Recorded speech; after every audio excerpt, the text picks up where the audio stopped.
Hello, hello, hello everyone. Welcome one, welcome all, welcome to our Saturday tournament time, because that's exactly what it is today we're going to be kicking things off with the 1v1 Legacy tournaments. This one's a weird one, this one's an exciting one, and I'm looking forward to it. So the idea behind this is that every stage, every leg of the tournament will have a different rule set, specifically a different set of content involved. We'll be starting out with high seas and all the updates, and as we proceed onto the quarters, the semis, and the finals, we'll be removing a tier of DLC. By the end of it, we'll be back into forts as it was long ago, many years ago now at this point. So without further ado, I want to say hello to everyone here in chat as we are just getting started. As is expected, we do have a several minutes delay, so there won't be much in the way of chat interaction between us. And we'll be focusing entirely on the tournament here. So if there's any questions and such you want to have, do post them and we'll get to them between the rounds. Alright. It looks like things are nice and put together.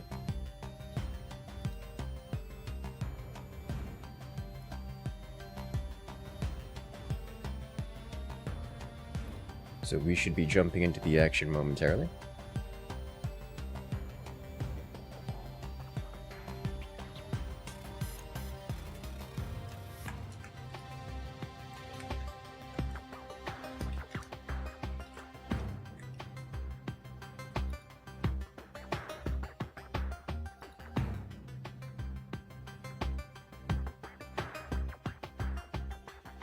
Alright, and I will be joined by Romero, one of the illustrious cat herders. Very good at it. Not nearly as good as 42, I'm afraid. Yes, but 42 is the one who posted the timing, and that is an hour off. So, ha! He posted the correct time 50% of the time. Yes. I don't want to sass him too hard, he's not here to defend himself. Alright. Looks like things are going smoothly. We have the players ready for round one. So I'm going to jump into the bracket here so you guys can see what we're looking at. And then we will jump into the action, as we'll be starting off with, well, the round of 16, which will be all high seas. And I'm looking forward to it. I know you guys haven't had a whole lot of high seas competitions, but we'll be starting out with high seas in this tournament. And it's going to be a good time all around. Or chaos, one of the two. I'm looking forward to it.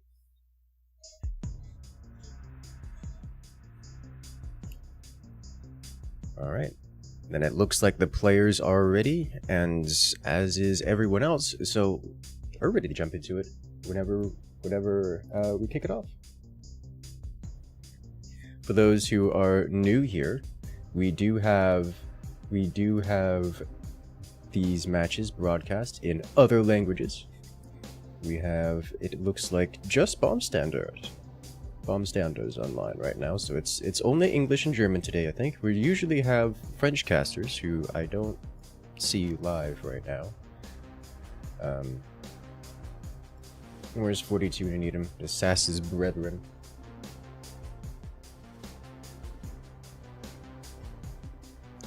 But we are all good to go, and jumping into the action. Let's do this. Toothpaste Man versus Whooper started off. Toothpaste Man, one of the stars in the latest videos.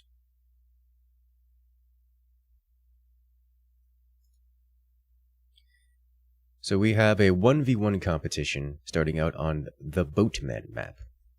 Relatively short-ranged, high seas, boat-based map. The kind of map I would reasonably expect to see lasers, space lasers, specifically. And away we go. As here we have on the left-hand side, playing as the Overdrive Commander, It's Toothpaste Man. Starting out with an armory? Alright, we'll see how that goes. As he's facing off against his opponent on the right-hand side, it's Whooper as the Pinch Fist commander. So Pinch Fist is an interesting choice. Boats like this tend to have less things you can sell off, just because you kind of need the structure very quickly. So it's a little bit difficult to want to sell things off. You do have a bit to sell off, some metal. On most boat maps, you can sell off just straight up all of the metal on your fort, because the core is so deeply entrenched that it just isn't a problem to sell it off.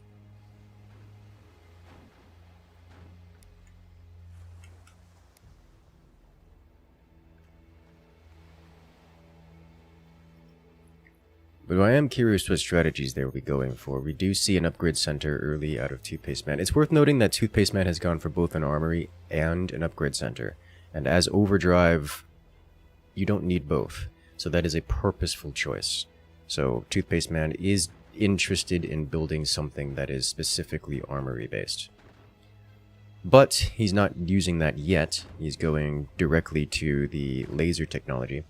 Alright, this is going to be the Space Laser Rush. This is what I expected. This is what I was calling out earlier.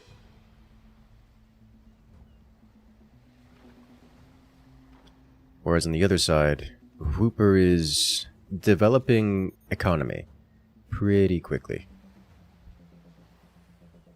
Now, if I recall correctly, both Whooper and Toothpaste Man are part of the same FPL team. This man, what are you doing? That's not... okay. He built the slant so that you could place the direct fire space lasers, and then didn't build it in the slant. It's fine.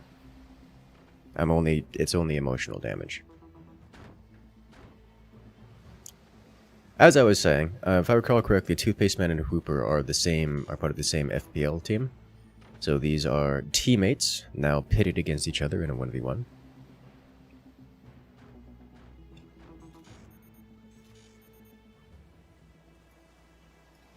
I am curious about who's going to come out on top here.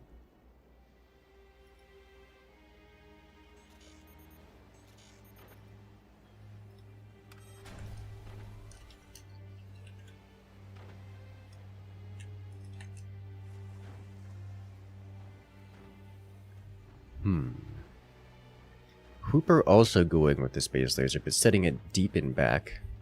No direct fire opportunity there.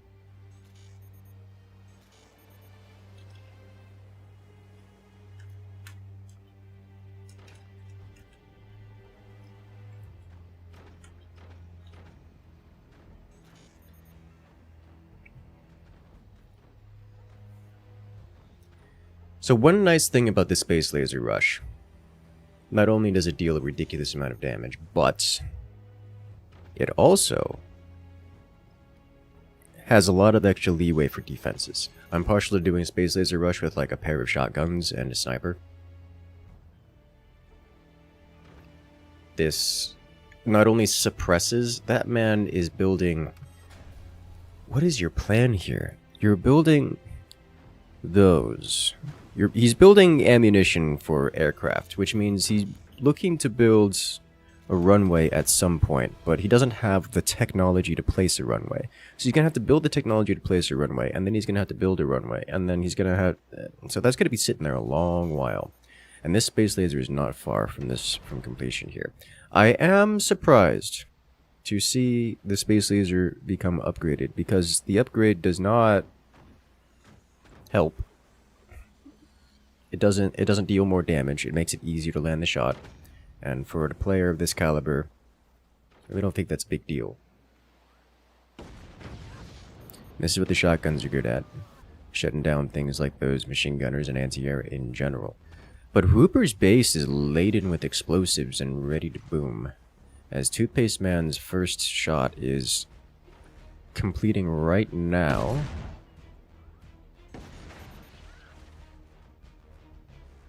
And if he fires it immediately, he should be able to get across there without... And he's doing it. uncontested. That should just be game over. There are no defenses against this. Yeah, that's it. Whooper goes down. Toothpaste Man with Space Laser Rush just wipes his opponent off the field.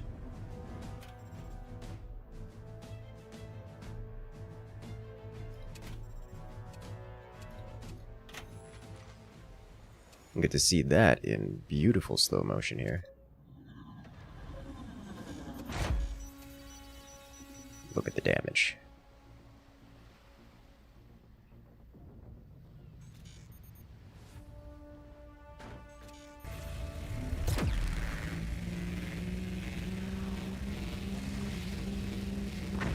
It scours the top of the forts until it doesn't.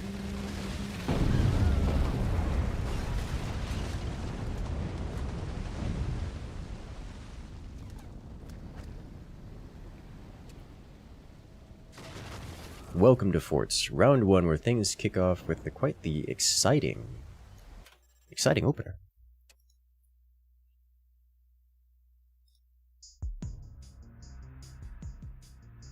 Alright, I want to say thank you to Hawkwolf coming in and joining for 14 months. Beautiful.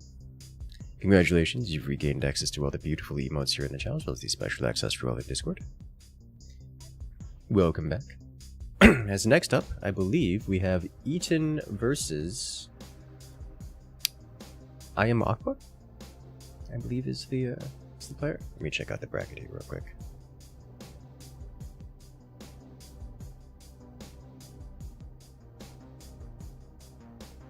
We're skipping over. No. It's not Eaton. It's Rebjik versus Typical.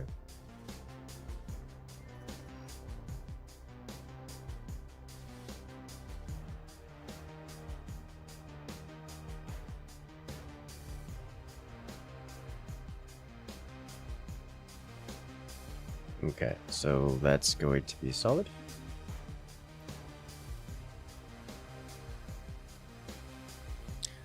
In that case, I'm looking forward to this match.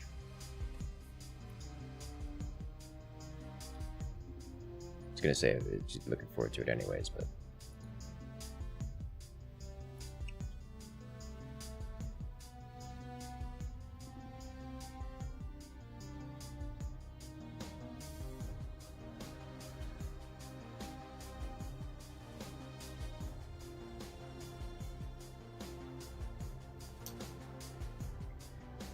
Alrighty.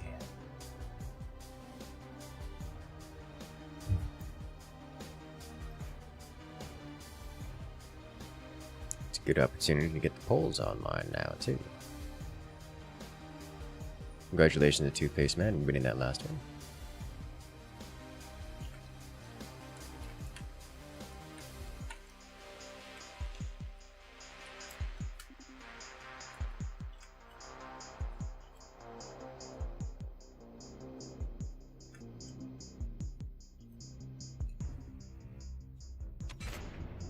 Must have randomized teams. Why are you like this?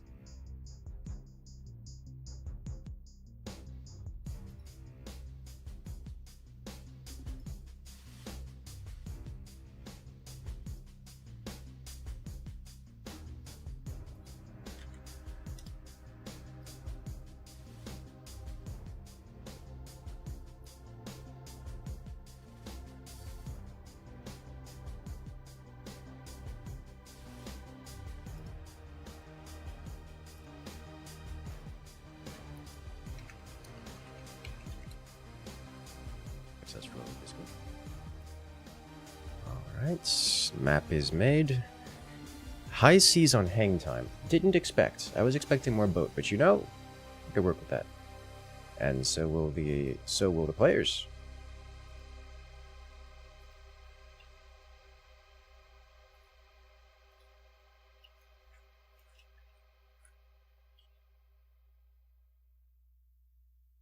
You made a mistake, you're so stupid. I mean, to be fair, Hooper, you didn't get an opportunity to fire. Like, your weapon never actually completed. It was simply unavailable.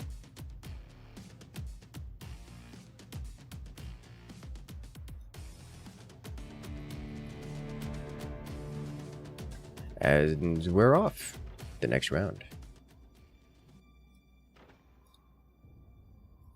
As here we have on the left-hand side, it's Rebjik.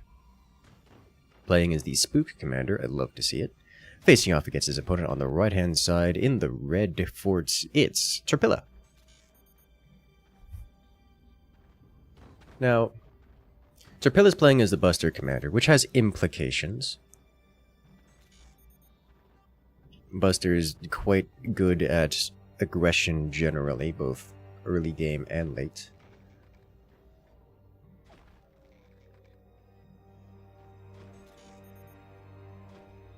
The early game aggression usually comes in the form of rockets, and the empowered, not only the explosive extra empowerment on it, but the shrapnel that comes from the rockets when they're destroyed. Bonus shrapnel, I should say. Whereas in the late game, the uranium rounds of cannons is just kind of really good.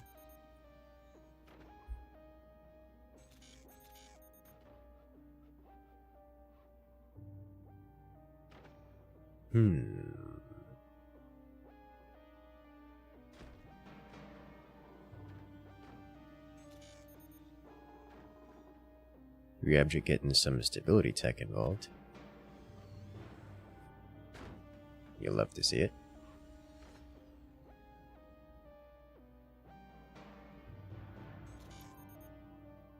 Tilla very ahead in terms of technology, however. Like, very ahead. Like, Tilla already has a munitions plant. It's not even 2 minutes in the game, and Tilla's got a munitions plant, you know, a quarter of the way completed. However, Rebjik has an upgrade center placed, an armory, a tier 1 tech, 3/4 completed, and twice the amount of mines, which is going to be important beyond the 4-minute mark. Ish.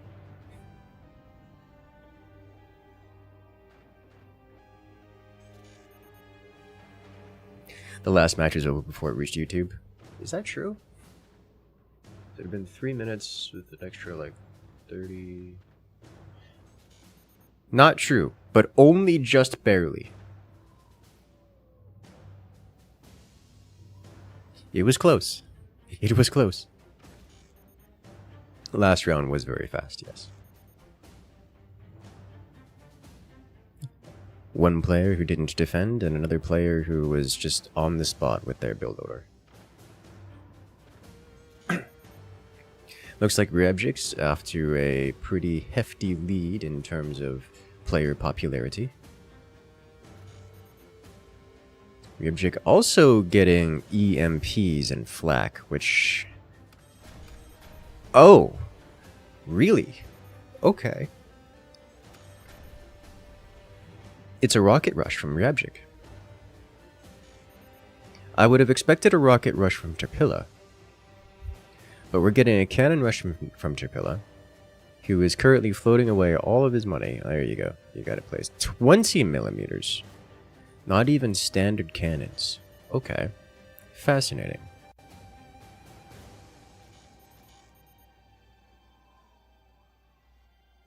Okay.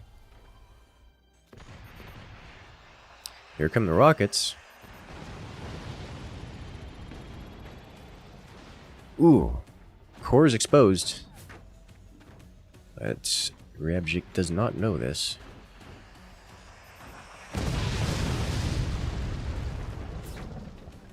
Sniper trying to hit that weapon, and does, detonating it and dealing 15% damage to the core with it. Rebjik's gonna expand his energy production, and then he's just gonna build more rockets, and I do not see Tilla coming back from this. The thing about rockets is they deal so much damage that, okay, he now knows that Tilla's got nothing here, and is relatively low eco. The thing about rockets is they do so much damage that they instantly death spiral you when you get hit like this. As in, it costs more money to repair than you can build, so you kind of need a teammate to save you. Under most conditions, that threshold is 3 rockets. Rebjik only hit him with 2. but Tilla only has 4 mines and doesn't have the, 6 mine economy that you would expect a player on this map to actually have.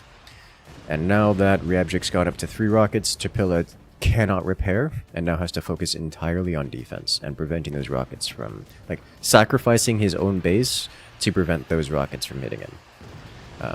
Things like refusing to repair and instead building anti-air. Things like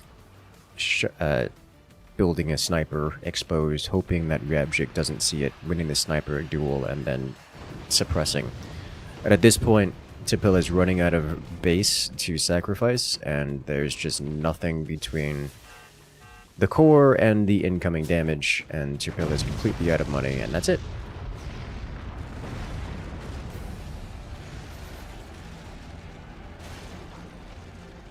Rebjik wins it. Very well played.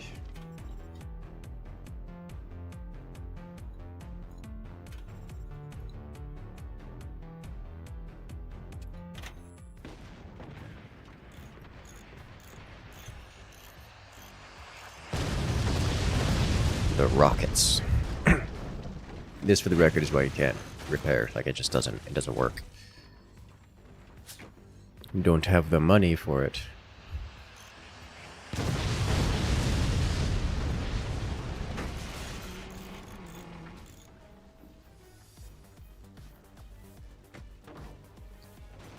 So here comes the sniping.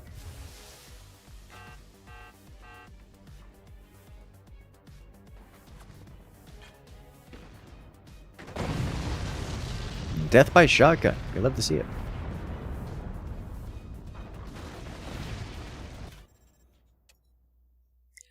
Well, that went well. For at least one of the players.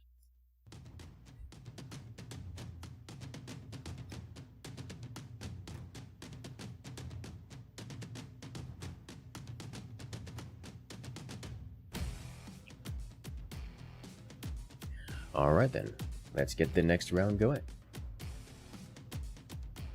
So I think these matches are ending more quickly than I can cat herd. I'm noticing that. Which is unfortunate. Also, Pixnips is such a wonderful name.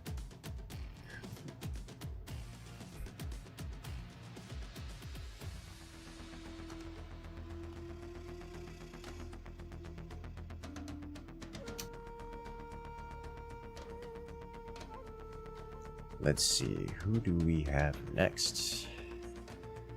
It's... I can't read that on my screen. Pull up the... Alright, I need to use the bracket command here. Because that is way too small to read on my screen. Too crunched. Give me bracket, please.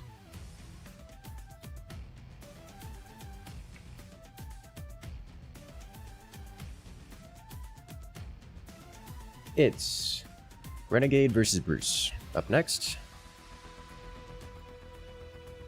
And okay, I think Bruce is going to be delayed because of time zones and start time. So I'm trying to schedule the next match. Alright, so that will be Vanaban Man versus Pixnips, or whoever is available, because these rounds are going real quick. You know, we put a time limit on this to prevent rounds from going too long. Clearly not a problem.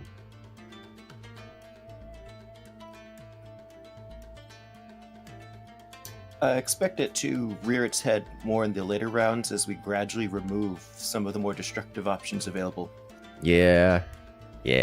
Well, I guess at some point we're going to hit a stage where it's going to be like cannons and only cannons, because that's the only option available. And that usually makes for decently fast rounds. At least when people are just going straight forward. Well, in the finals with no tons of guns, I would probably expect to see more, I guess, mortars, honestly, or just nukes. Yeah. You can also remember the older firing costs and technology costs of no tons of guns. I don't remember that, actually. I don't remember what they were.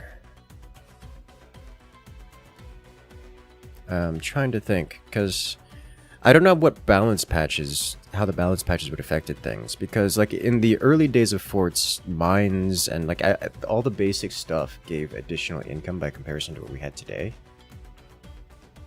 So like you could just supply massive quantities of weapons on a smaller fort, which you can't do these days. It just doesn't work that way.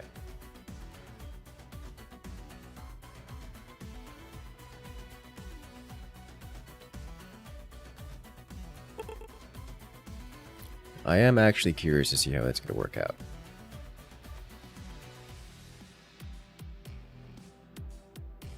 What is the least useful building in current forts? Question from chat.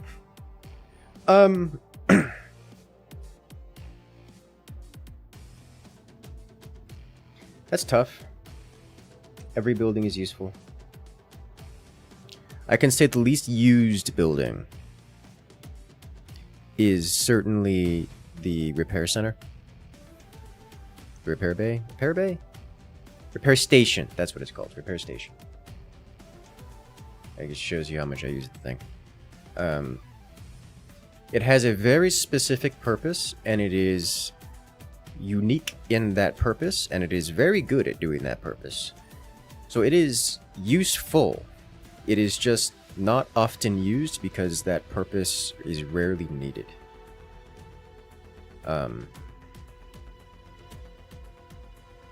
Probably the other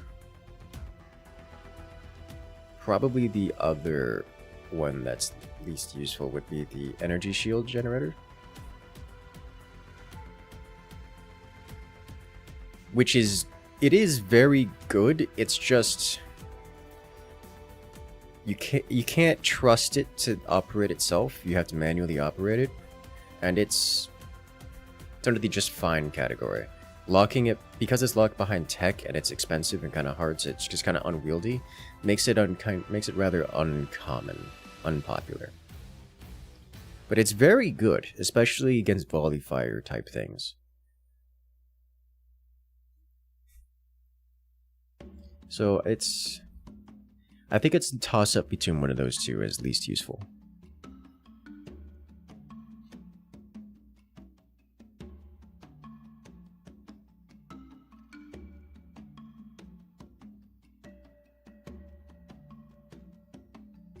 Alright, looks like we have another match ready to go.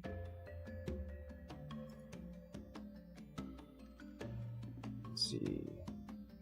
Dristian versus Shuka. Match 8.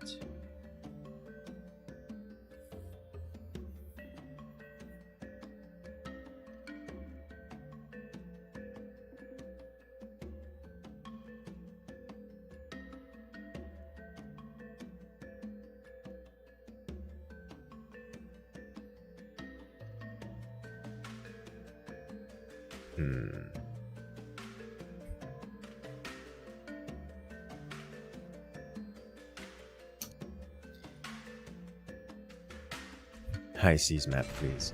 There we go. Alright then, it looks like we are about good to go. So I hope you guys are ready, because we are, and we're going to jump into the action here momentarily. Bets on what time the space laser lands.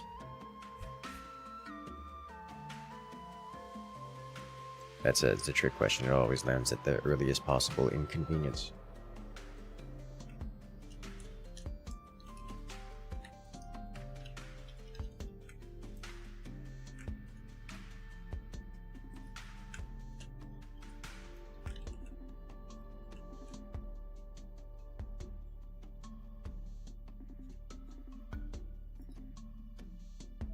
There we go.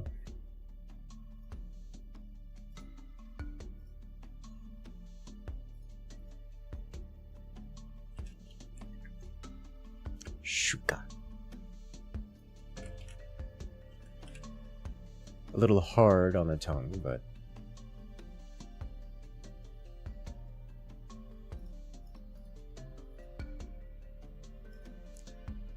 rolls off easy enough.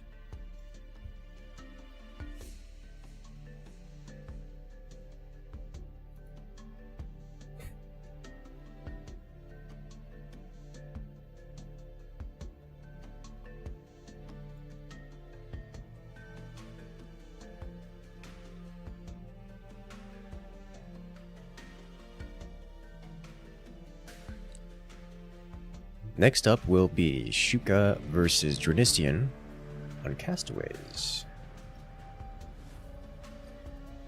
And that's right now. Ladies and gentlemen, welcome to round 8, where it's Shuka here on the left-hand side, facing off against his opponent on the right. It's Dristian. Now, Dristian has selected a fascinating commander here, the Seep commander, and I would say that Dristian's about to do something wild, except that Shuka is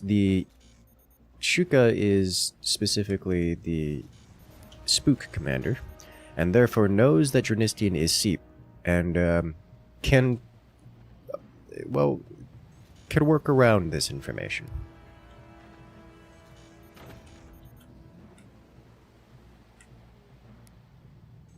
So I'm very curious about how this is going to go down.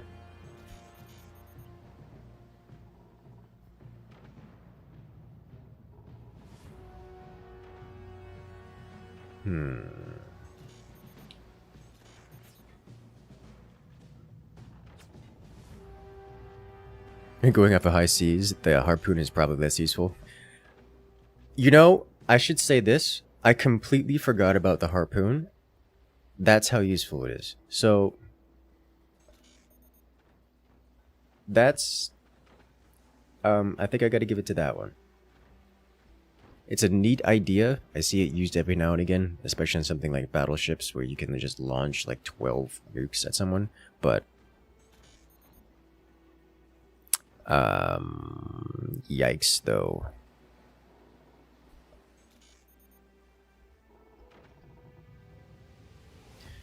As we're off to the races, Dristian has placed their first missile launcher. Dristian, you've placed that in a way that you can't offset them, which means you're gonna have to. That's a lot of extra space there, buddy. Dristian, I know you know how to do the battleships thing. I know you know how to do this. Why are you like this? It's fine. Shuka developing mortars in reply.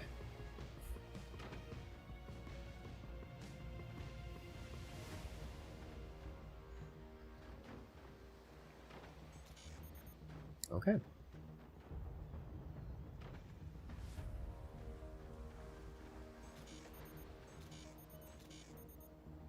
Let's see what we've got here. So, we actually are going to have pretty early launch. Rome, this is a question for you. It's probably not a question for you, but I'm going to ask it anyways. Seep's missile launchers here in high seas are not slim. They haven't gone on a diet. I assume this is intentional.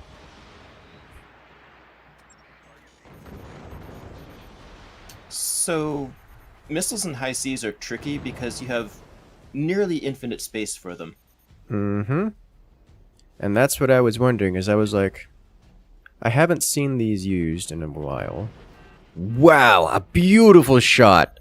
Shuka just nearly wiping Dristian out of the game with that opening volley of mortars. As here comes round 2 with the mortars. That's... oh, Lord. That's dangerous. Dristian's in danger. Has hard-walled off his missiles because he just doesn't have enough space here. It's a problem. It's a big problem. Dristian, I really need you to hold out. Otherwise, this tournament is going to end before the start time. Oh, that's just brutal on so many levels. So, I've mentioned it before, and I'll mention it again. I like mortars. Mortars make me happy. As Dristian is just barely hanging on here. And there goes the sniper, meaning those missiles aren't going to be launched anytime soon. As Shuka is just picking Dristian apart. Oh, it's bad, guys. It's real rough out here for Dristian.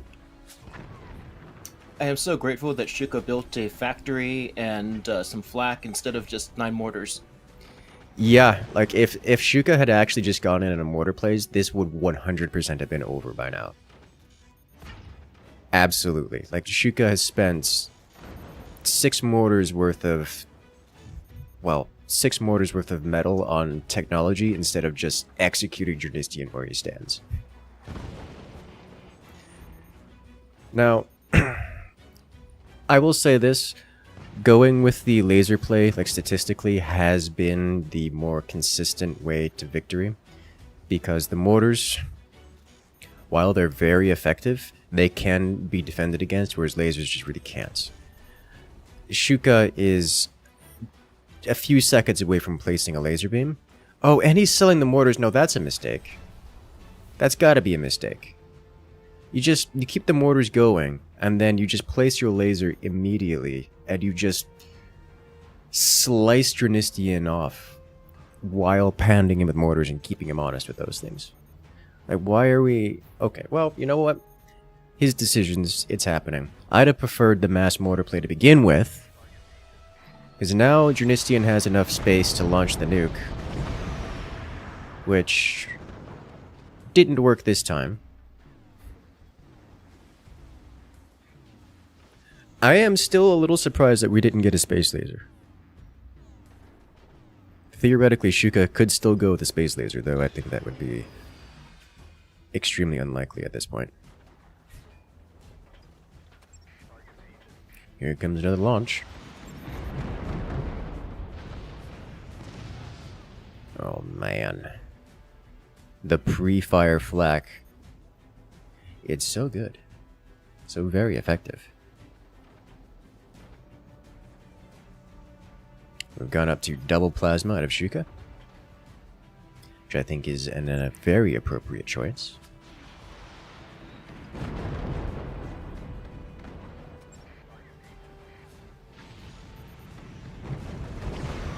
There's just so much anti-air in Shuka's fort here.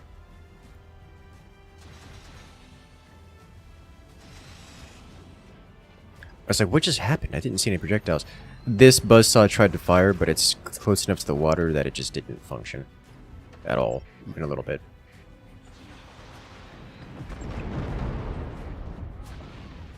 Oh. The swarm? Oh man. Buzzsaw anti-air, but the nuke lands. Massive damage. Shuka's gonna have to repair that. Loses several elements of anti-air for this. Several pieces of AA.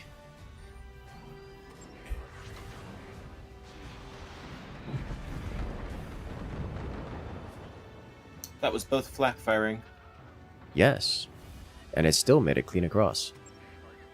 As here comes the nuke. Here comes the other nuke. Oh, and he misses the timing with the laser. Doesn't take either nukes out. Dristian is absolutely developing more energy shields because reasons.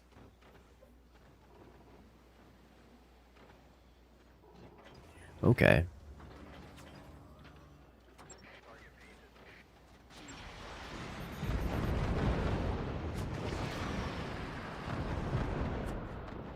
Huh. For a second I thought the swarm would be entirely defeated. But second plasma will be coming online momentarily. Shuka is going to have to develop mortars or something to deal with the energy shields. Ooh! Oh, that's rough. Internal deflection destroys Dristian's swarm launcher, which is actually painful. Dristian is relying on that to delay or to distract the anti-air. Technically, because Dristian is SEEP, it is not a requirement to have a swarm in order to get the nukes across, but it's kind of really very good. So we'll see if Dristian manages to get things going here.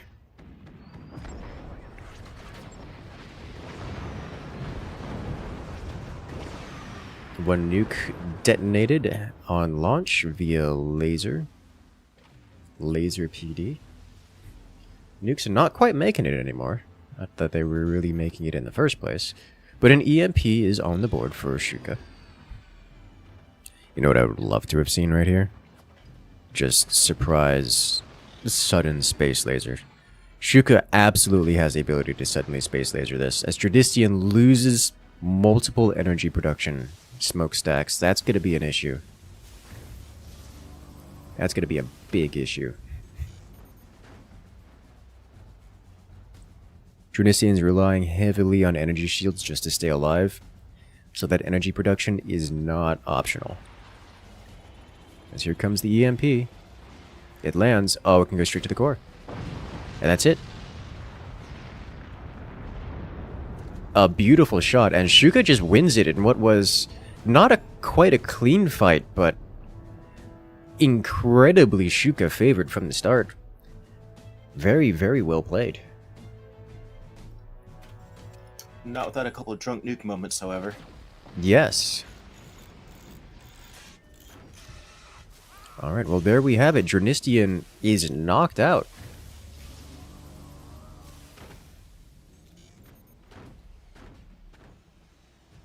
Now let's see how this one goes. I want to see that laser cut clean through.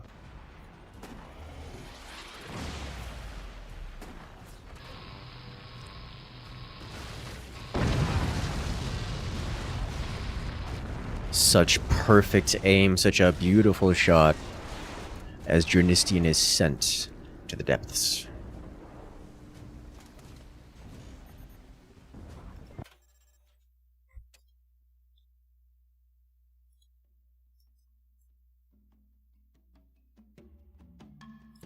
Alrighty then. Well played to Shuka, taking victory here. As we get set up for the next round.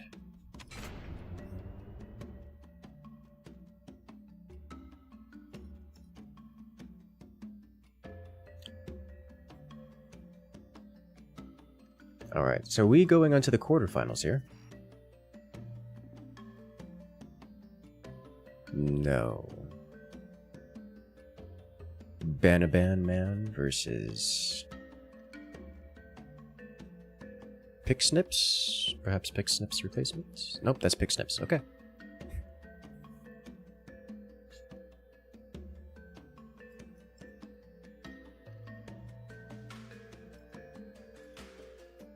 Works for me.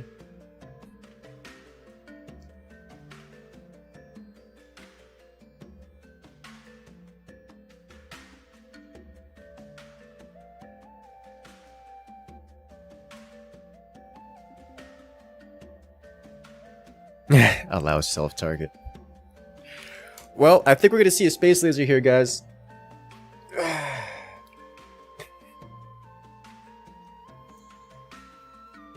I don't think we're going to see a space laser here. That's not how this map works.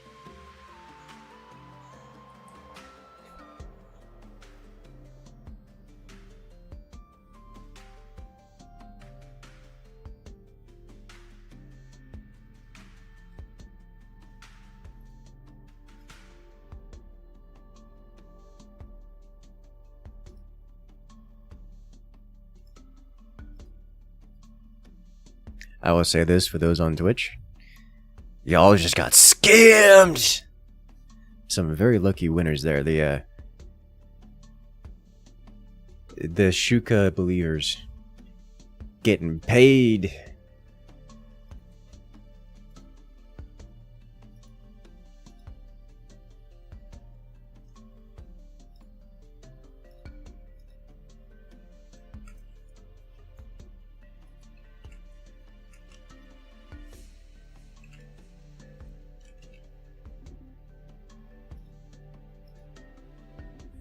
Very, very well played.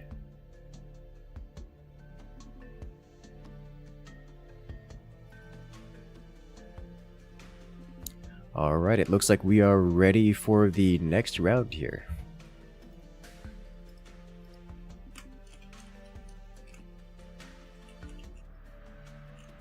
It will be Banaban Man versus Pixnips.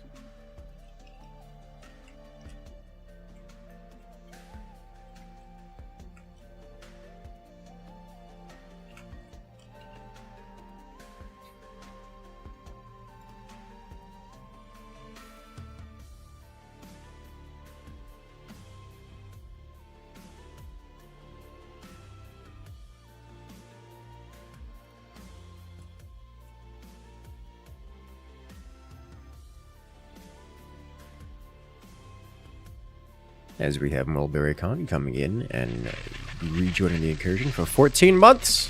Congratulations, friend. Regained access to other beautiful emotes here on the channel. Suppose special access for relevant Discord. Welcome back to the party for 14 months. That's every month we've been on Twitch.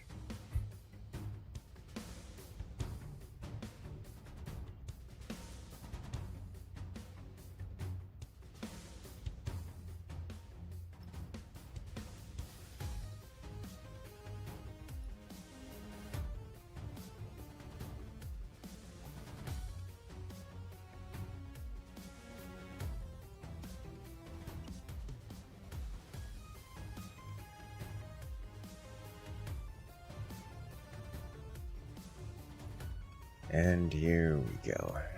So, these are two players that that we've seen before in the Forts Pro League. I remember them mostly because their names were just fun to say.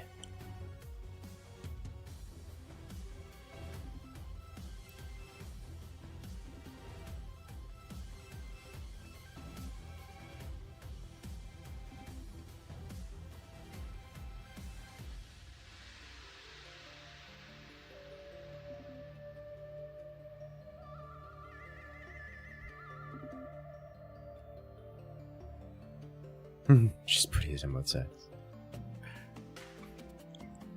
You need your proper in-game avatar.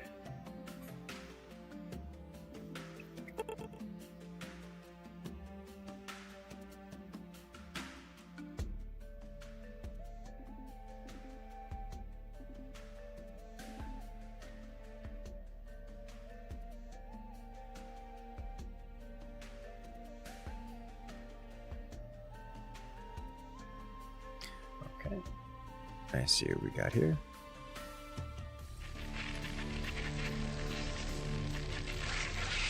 One moment, guys.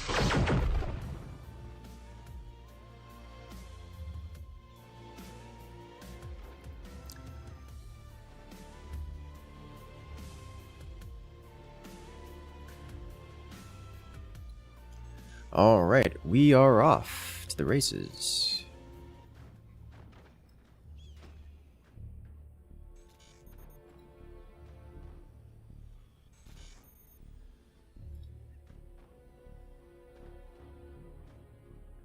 Much better.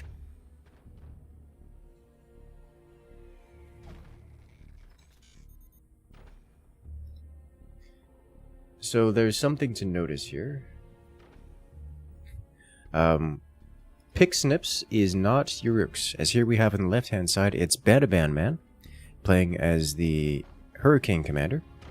We'll be facing off against his opponent, Pixnips. Now, on the right-hand corner here it says Urux. This is because Pixnips is subbing in for Root here, which I believe is how you actually pronounce that. But Pixnips is playing as the Spook Commander.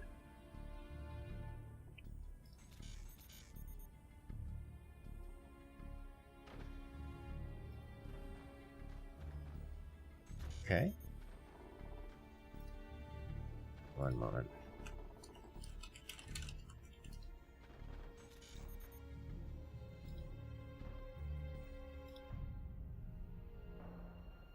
Seem to be having some issues with Discord, so we're going to be giving that a reboot. Always the technical difficulties.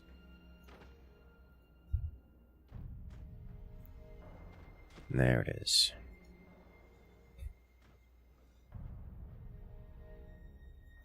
So regarding this round, things are going about as smoothly as one would expect.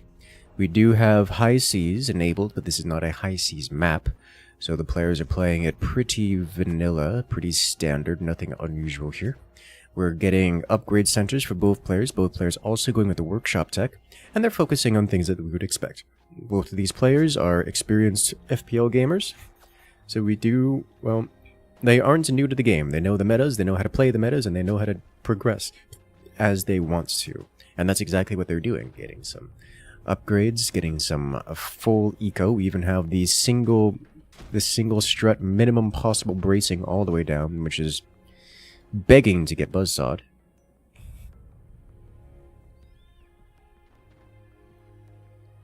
I'm very much so looking to see how that works out.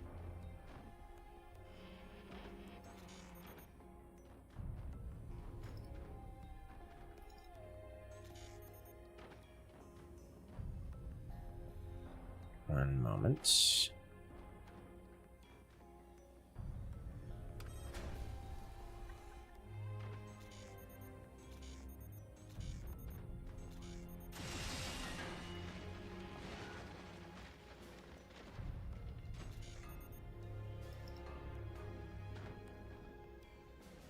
There we go.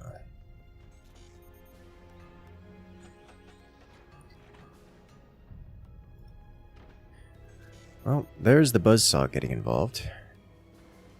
I would like to see more. Ooh! AP Sniper! Missing its shot and hitting the core instead. That's, you know, horrible. For Banaban Man.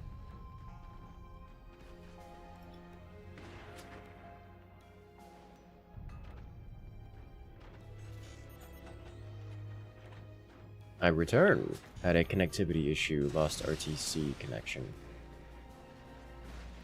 Should be back and operational now. Welcome to Discord. It happens every now and again. As it's actually Pixnips getting on top of the buzzsaw game here. Slicing Banaban Man's lower mines off. Now, that's not how I expected that to go.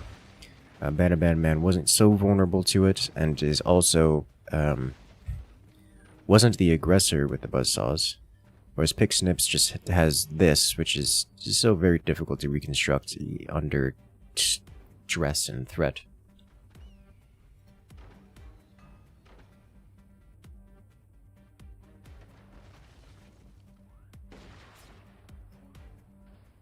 Alright, so I would like to do this.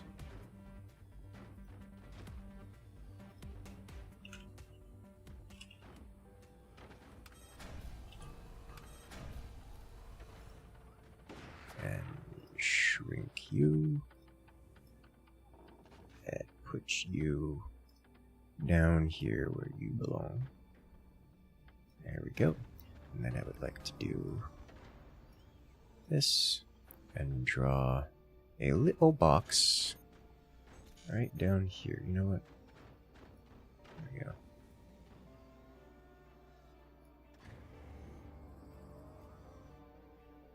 Perfect. And ta-da. There he is. Much better. Actually, you know what? I could do better than that. Let's get fancy with this. Let's make it specifically this color. Because I can. By this color, I mean this color. There. It's like it was never. It's like it's perfect part of the UI, and nothing went wrong with it. Oh. There we go.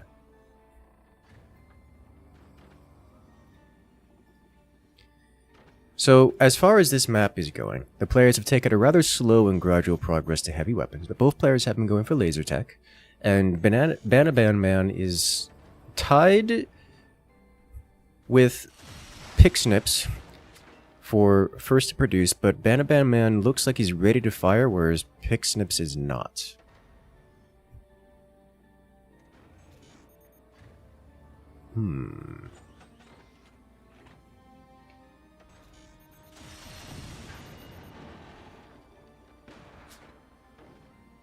Alright, Banaban Man.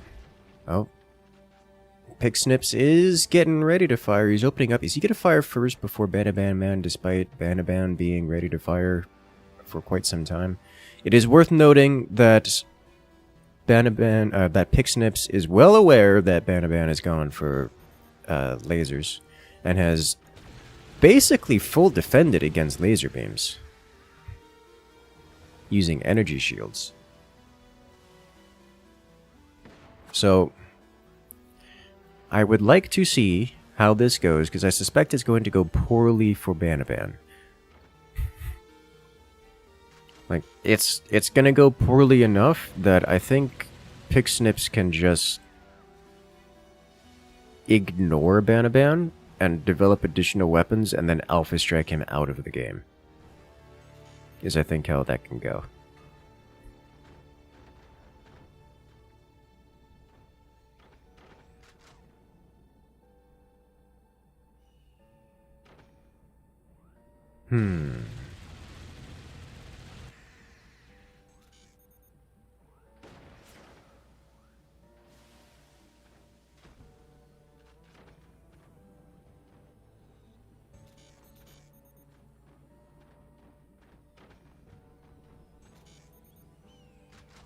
It looks like Banaban Man's just adding in an EMP and another plasma. I'm actually surprised to see Banaban Man progressing things as they are, because Banaban hasn't actually fired that plasma yet.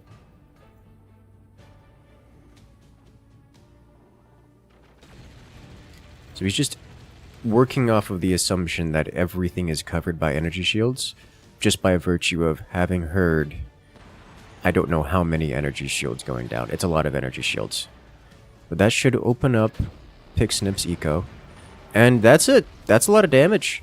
Pixnip loses half of his economy in that shot. That's a perfectly executed shot right there.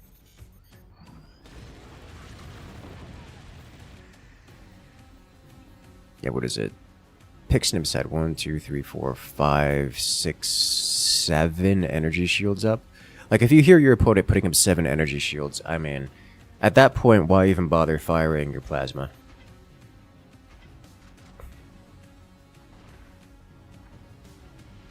Just get the EMP on the board, and then send it.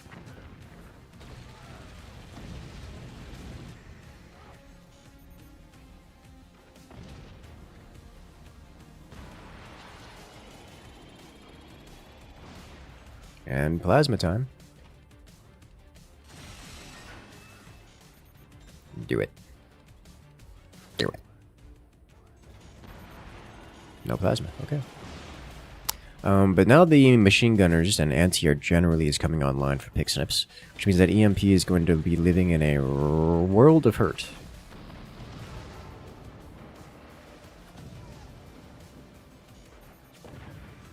The sniping from Pixnips is devastating. Picking apart Banaban Man left, right, and center. Should I say top, bottom, and middle.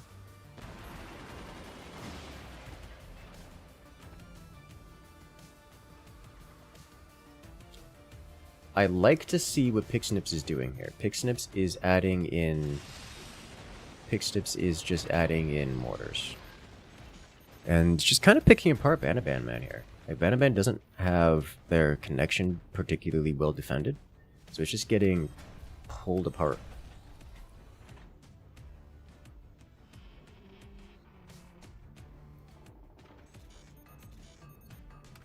Like, shot by shot, Banaban is getting dismantled.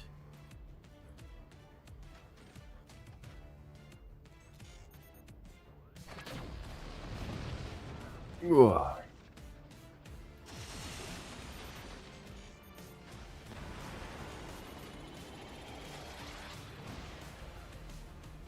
Fascinating.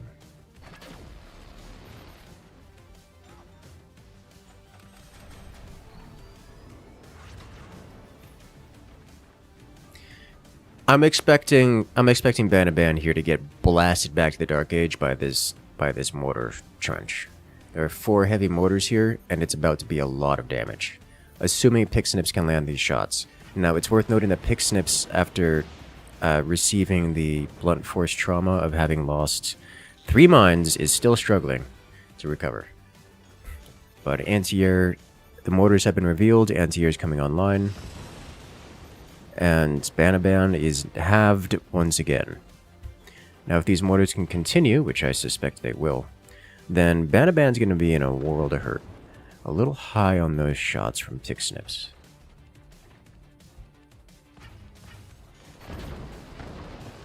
Relying on the plasma to take out the mortars, which is... Oh, it hurts so much to see Pixnips again getting his mines blasted. This is just a round where Pixnips is doing incredible damage to Banaban Man, and Banaban is doing incredible damage to Pixnips. And the only way this changes is if someone manages to stop the hurt.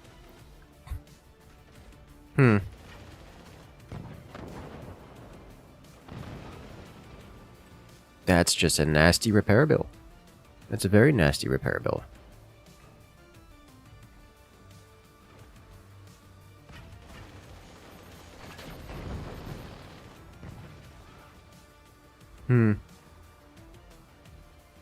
Okay.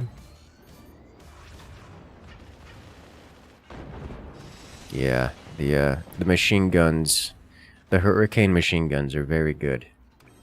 They're very, very good.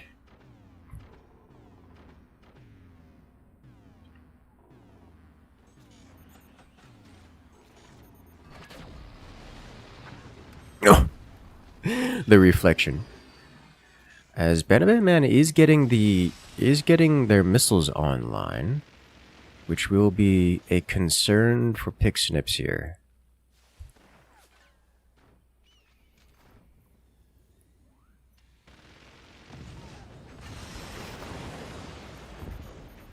And 2 more hits. Ooh, sniper food. Do it. Do it, Pixnips. Do it. Take him. Huh, I guess I sell off. Okay. So here comes another round of mortars. Yeah, those mortars are doing great work. The minigunners are showing up as well, clearing anti-air.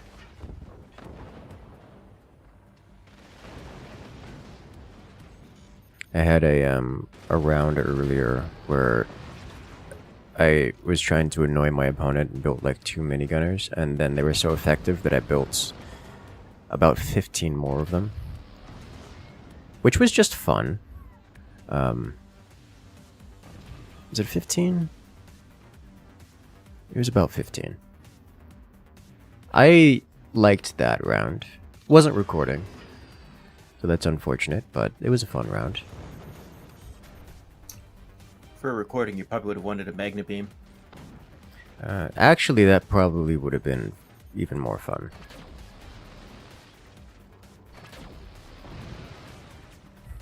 It's just that Pixnips is so completely covered in energy shields that Banaban just can't do anything.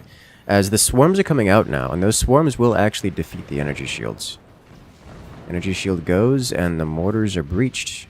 Here comes a nuke. Go into the same location, but will be caught on an extrusion. Unfortunately for Pixnips, those mortars have been shattered, and with the mortars gone, so too goes away most of the threat. But that's an exposed... Oh, massive damage. Banaban down to 31% on their core. Oof. This is one of those situations where the lasers... This is one of the things that makes lasers risky. Like, yes, they're a heavy weapon, but they're the only heavy weapon that can be shut down just by building energy shields. Like, you can completely defend against lasers without... Like, completely defend against lasers. And that's the end of that statement. Take no damage.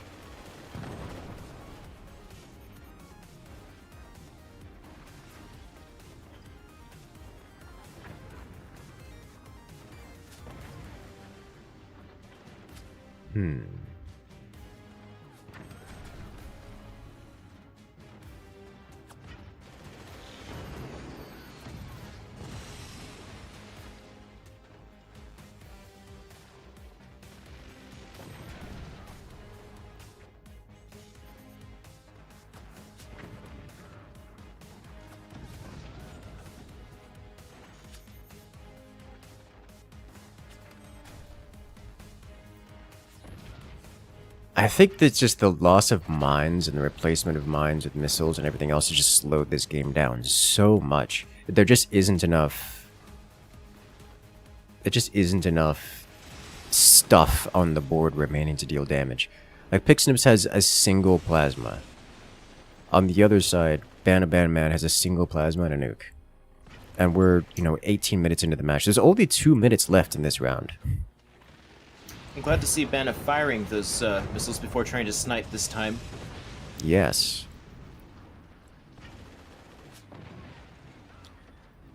Though that just pair of mortars is still being an absolute menace.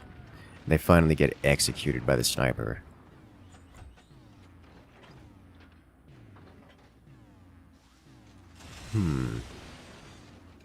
Oh. Oh, and it goes down. The fire beam detonated. Banaban Man losing even more structural integrity off of that one. So I don't know if the players are really taking this into account, but with total damage deciding matches instead of core damage, I mean, Bana should just be aiming for center mass here. Yes.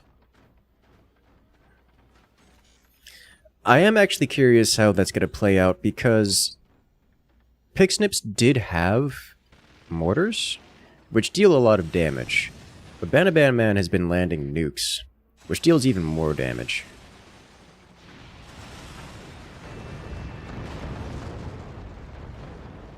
That nuke didn't land, that's for sure.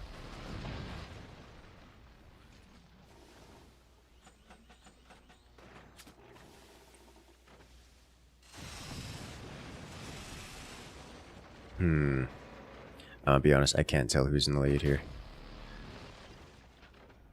Well, I know who's in the lead because I can read the stats, but I should probably hide that one. Let me hide that one, just to make it not obvious. Oh, that was his last chance, I think. Yeah, I think so. He needed to land that nuke, but oh man. Like, in terms of game state, I can't tell who's in the lead. Like, because there's only 10 seconds left on the clock, I know who's going to win this. But in terms of game state, this one is actually pretty even. Which makes it sad, because Pixnips wins off of aggressiveness after the 20-minute timer is expired. GG's. Even though it's total damage, I would have really liked to see Bana just aim for the core, because with the missiles going down then up, there was an angle right there to get some real damage done. Oh yeah, here we could check it out here real quick. This core is exposed here. Like, you could just, if you cast swarms just at the bottom, there is a almost, not quite guaranteed, but extremely high chance that the swarms just go underneath, curve upward, and hit this. Like, that's kind of the whole gimmick of swarms. They could just do that. So Pixnips was very vulnerable to death, especially on this angle, because they come from, you know, down here. Drawing a line from here down here, like, it just, that's not even a hard shot to make. Like, that's expected. If Banaban had aimed at the core, I would reasonably expect these swarms to hit the core from here. Maybe not kill it on the first try, but a lot of damage. That's just how that works.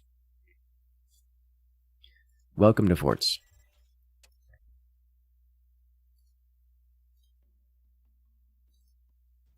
Alright, as we get prepared for the next round.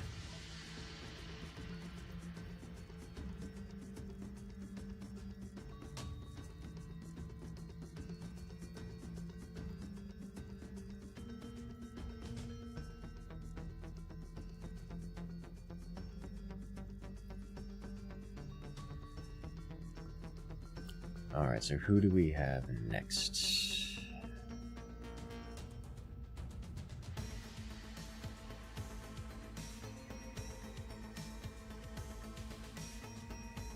We're going to try to go back to Bruce.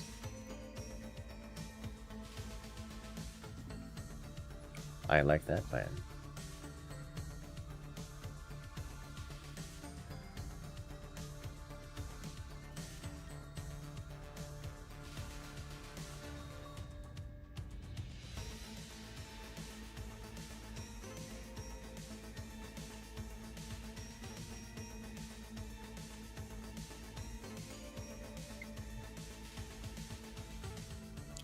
Looks like it's Bruce versus Renegade.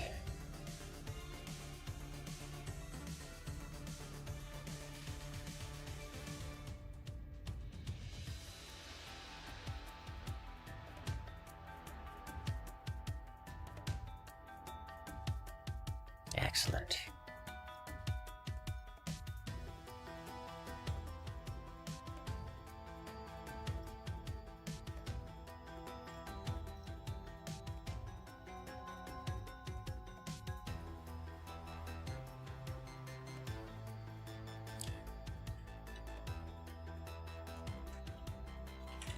So, Bruce versus Renegade. These are... I think Bruce is going to end up being the fan favorite. I don't know the skill levels of the players involved compared to each other. I do think Bruce is going to be the fan favorite because the whole Pixar team has taken the hearts of all.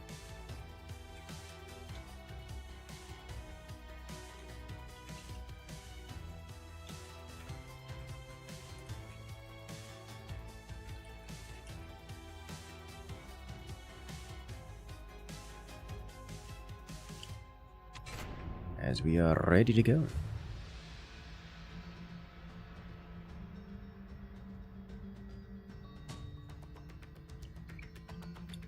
Alright, so it'll be High Seas enabled ledge grab. That'll be interesting.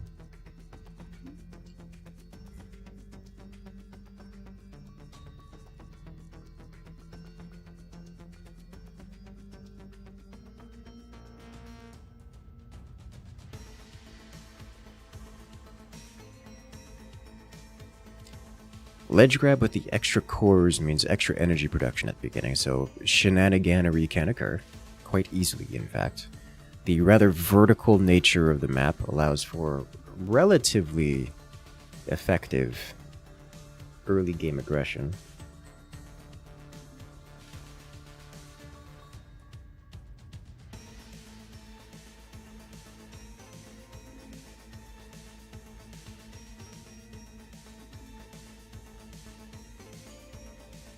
The players are ready, the match is made.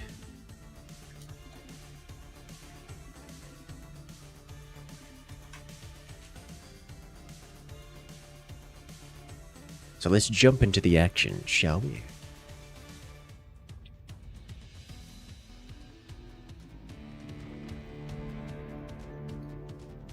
And we are off to the races.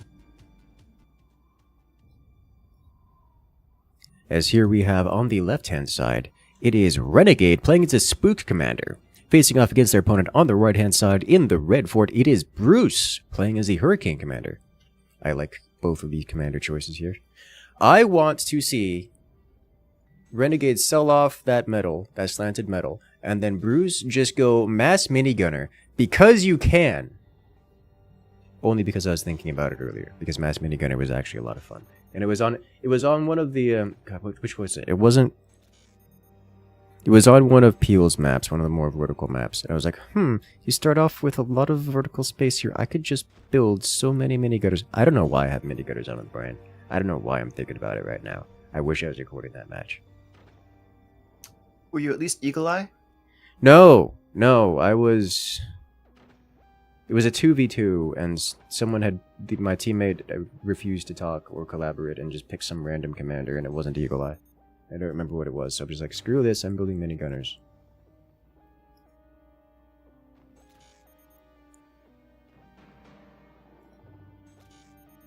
And it worked. And after like 9 minutes, teammate got rockets and decided to help. It was a lot of fun, actually.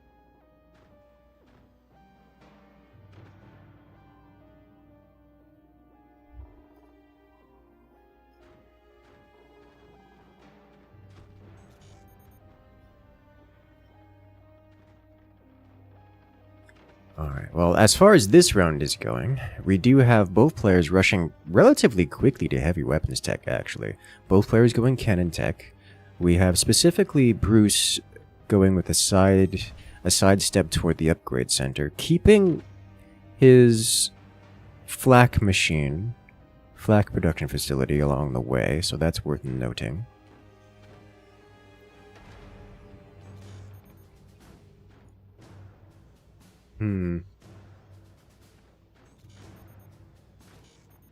Okay.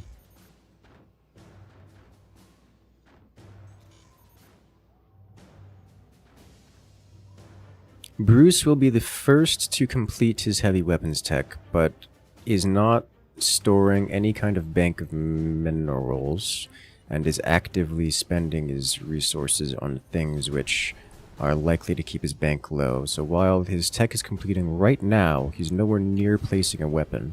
Whereas Renegade is building up a bank to place a weapon immediately upon completion of his tech, and is... I'm not sure where he's going to place that, actually. He doesn't have a weapon emplacement already constructed, so his tech completes, doesn't have a place to build the weapon, but has the money to place a weapon. So I don't know what's going on here. No one's rushing things out particularly quickly is what's going on here. That's what's going on. They might be using a single core build order, so they have unexpected resources. Maybe. I think Renegade is using a single core build order. Bruce is not. Bruce was most definitely not. But we are seeing pure high seas weaponry. What? So Renegade is going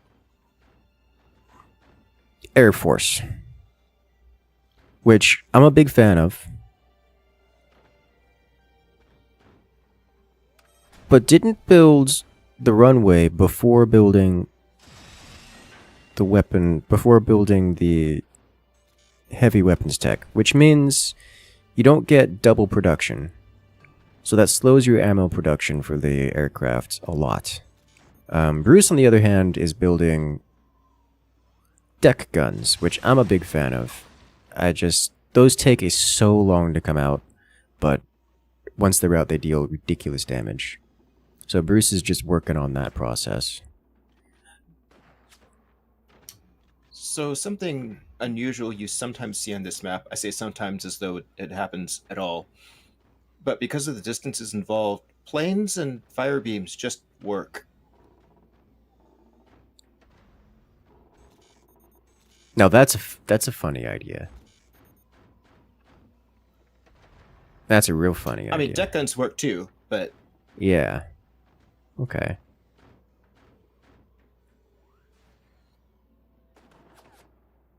Unfortunately, we won't be seeing fire beams out of Renegade unless it's much, much further into the match. Yeah, no. I mean, that and the fire beamed aircraft are not really a first choice weapon. They're not something you want to be doing so much as it's not the worst thing. It's more like a, what's the word I want to use? A pity moment as opposed to a planned moment. It's like, ha, you got fire beamed, sucks to be you. It's okay, fine, we'll give you some damage for it because you spent so much on upgrades, or on ammo for it.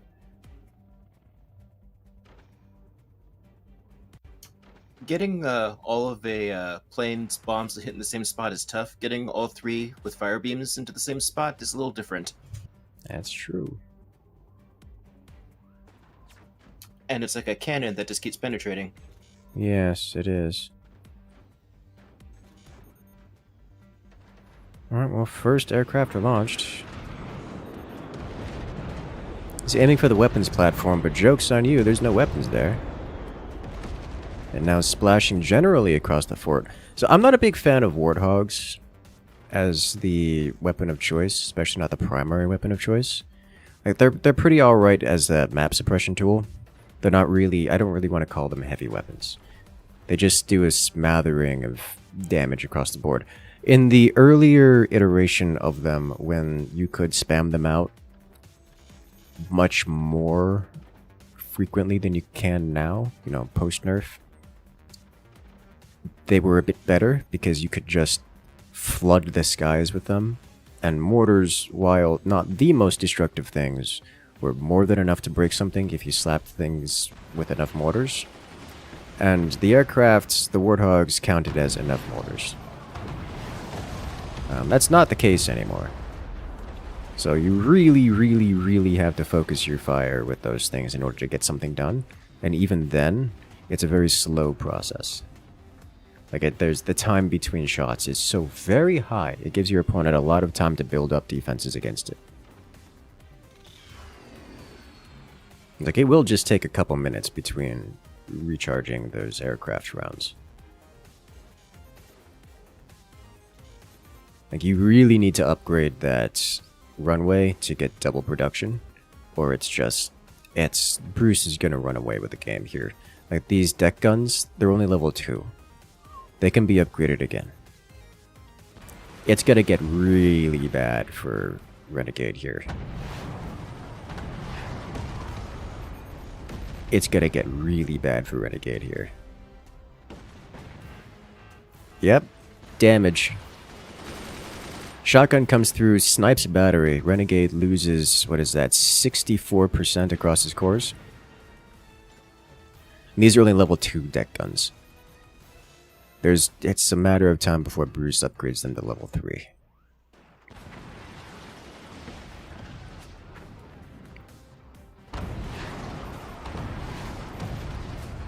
Yep. And shotgun follow-up, perchance?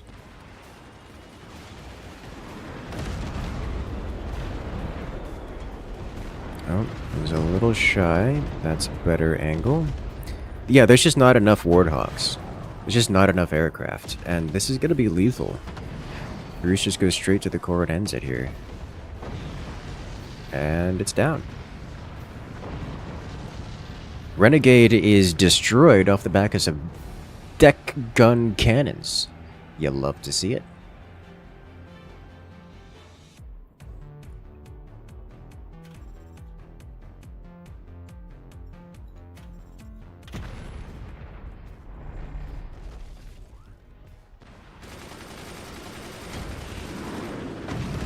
The aircraft, they launch. It will not be enough.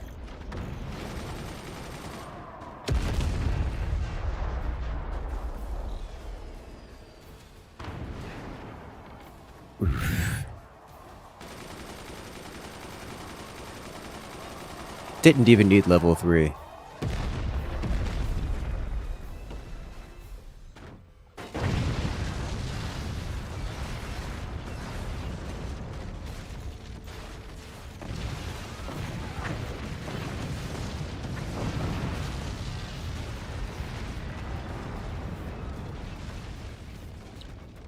Welcome to forts. High seas forts.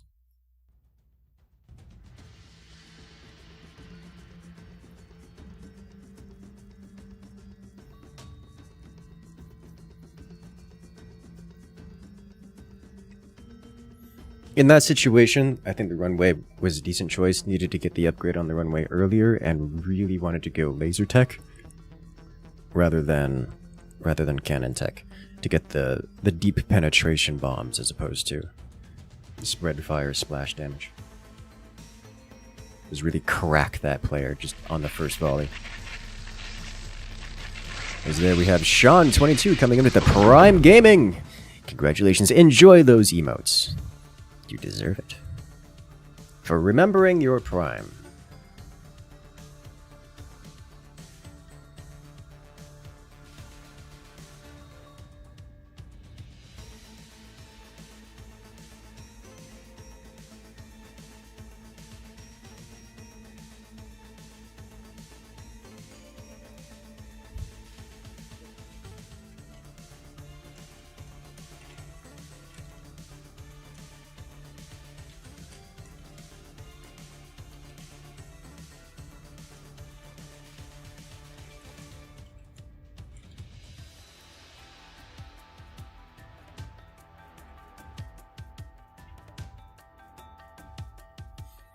Alright, Sun and Oil will be the next map. It's Julian versus Alexander will be the next matchup.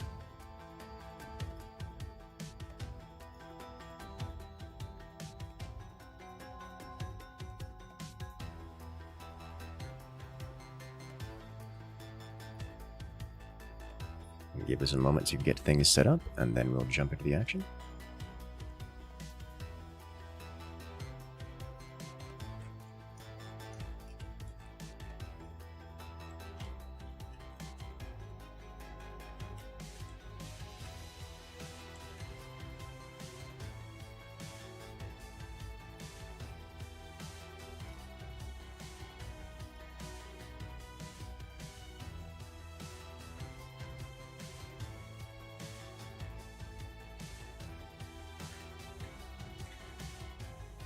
Okay, I think we're trying to figure out player names. 42 just knows everyone's nicknames by heart already. Ah. He's very good at that, yes.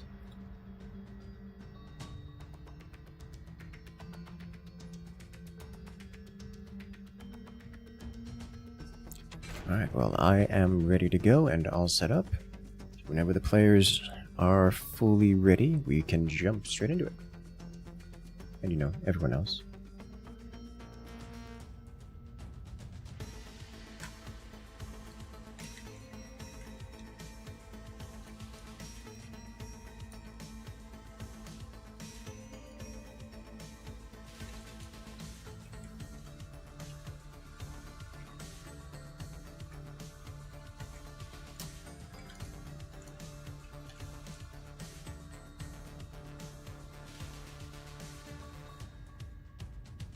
Sun and Oil.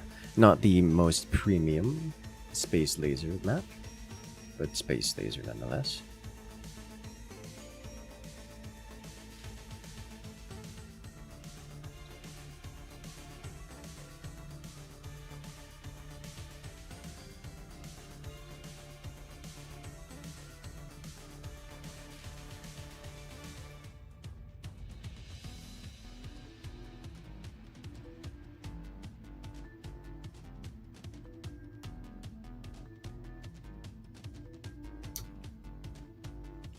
But as you said, Ledge Grab, it did play a little more like a high seas map with the extra energy production. Oh yes, absolutely.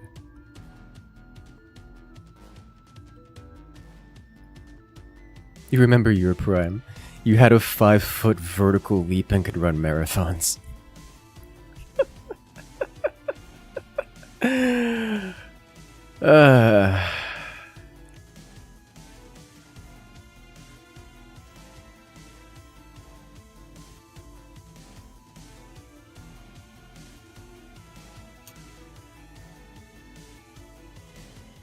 That's a good one, I like that.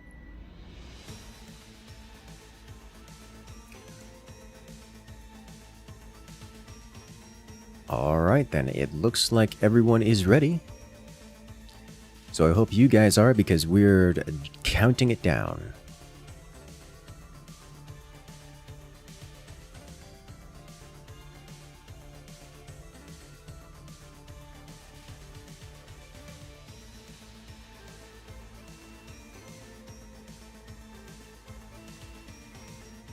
Ladies and gentlemen,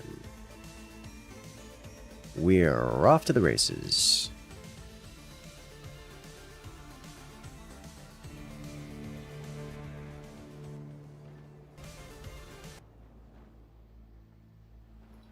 Alright, it's a pinch fist mirror match. Fascinating. Well, here we have on the left-hand side, it's Julian playing as the pinch fist commander. He'll be facing off against his opponent. On the right-hand side, in the red, it's Alexander, playing as the pinch fist commander. Now that's not a mirror I expected to see here.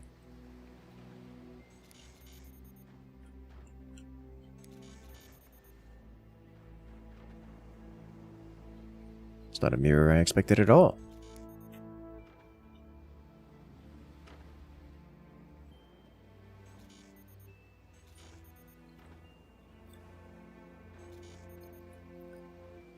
Now, this is a relatively larger map compared to many of the others.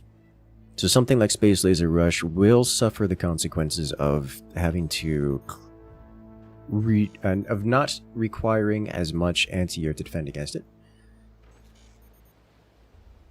It's also a relatively higher economy map that will have consequences as the rounds go on. Space Laser is, however, still the premium option for many. We see an early adoption of cannon tech from Julian here, so that will become relevant. Whereas on the other side, no cannon tech. It's cannon tech. Alright, well... earlier upgrade center from Julian. We might get to see some upgrades out of Julian here. I don't know, early upgrade center doesn't seem like the ideal choice. Just because this map is so large that you can, if you want more eco, you can just expand as opposed to doing upgrades. That's more efficient. Upgrades are always less efficient than expansion. However, the upgrade center does permit shotguns. And shotguns are the premium anti-air choice against Space Laser. So that's, related. He might be thinking deck gun and may as well with the extra resources. I mean, yeah. Yeah, I agree with that. 100%. Deck guns are going to be a great choice here. Like, this is not something that a single player is going to be able to reliably defend against. Interesting note, that's what the energy shield comes from. Is really good at this specific scenario. Where your opponent's just forcing like 3 deck guns through you at the same time. Don't want to call it a hard counter, but it is likely to be a necessary component. We have standard howitzers out of Julian. Okay. And a standard cannon out of Alexander. I am very surprised to see both of those. Oh, not the cannon. Yeah, I was about to say the cannon sounds about right. The howitzer I'm a little bit surprised about. Usually if someone's going to go for a howitzer-like projectile in this situation, I would have expected the deck gun. It's just kind of better in this scenario.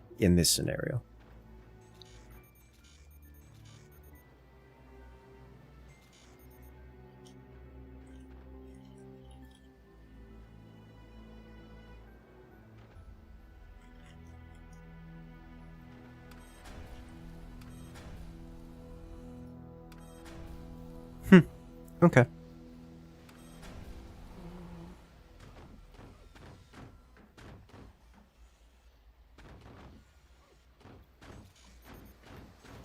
I'm seeing some comments in chat that that despite this being a completely high seas enabled round, that most of these matches just end up being moonshot with extra weapons to scroll through or something of the sort. Well, that was the comment. At least the comment that caught my attention. And that's not a bad thing. That means that the content is generally decently balanced and usable if players are not immediately jumping on it. Like, that's kind of how you want it to be. You want it to be an option rather than just the thing you have to use. So that's gotta be a feels good moment for the developers right there. Of course, there's also the element of players are not accustomed to using high seas competitively, so they're going to stick to what they are comfortable with as opposed to trying new things. As if there are new things.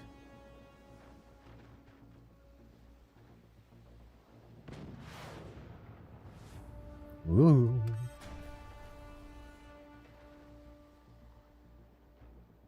A warning shot fired. Warning shot did indeed fire. Alexander going with the battleship strategy of just build a massive cannon stack and blow your opponents away. It's kind of hard to go wrong with that. Doesn't quote. Here comes the howitzer. Oh, this could be dangerous. Shotgun works. Shotgun destroyed.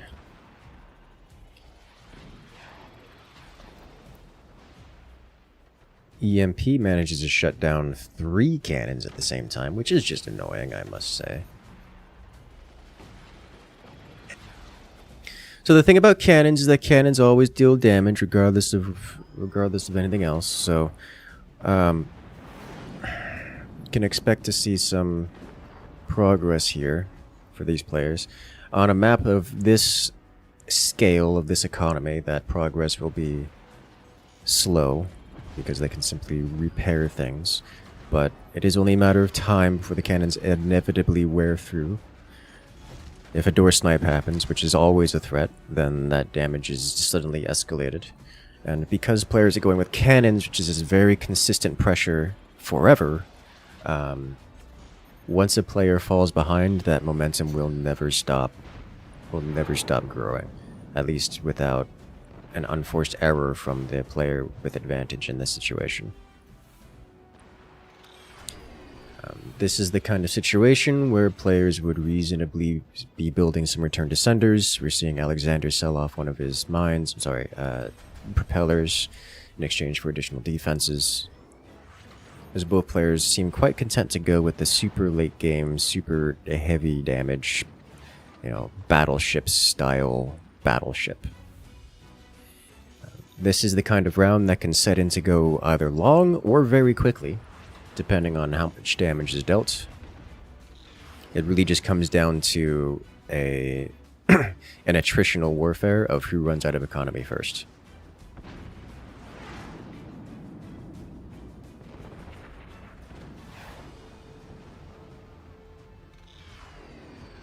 Both players are looking to scale up their firepower rapidly.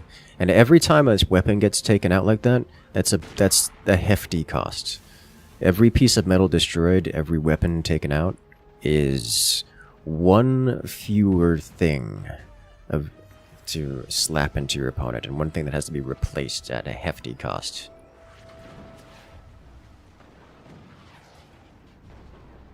So that's where these tiny doors come into play, because every time a cannon shell hits the wood instead of the metal, it becomes much cheaper to repair, and therefore pulls you ahead, relatively speaking, in the attritional warfare. And every time a door is hit, every time a weapon is hit, that's just that much more.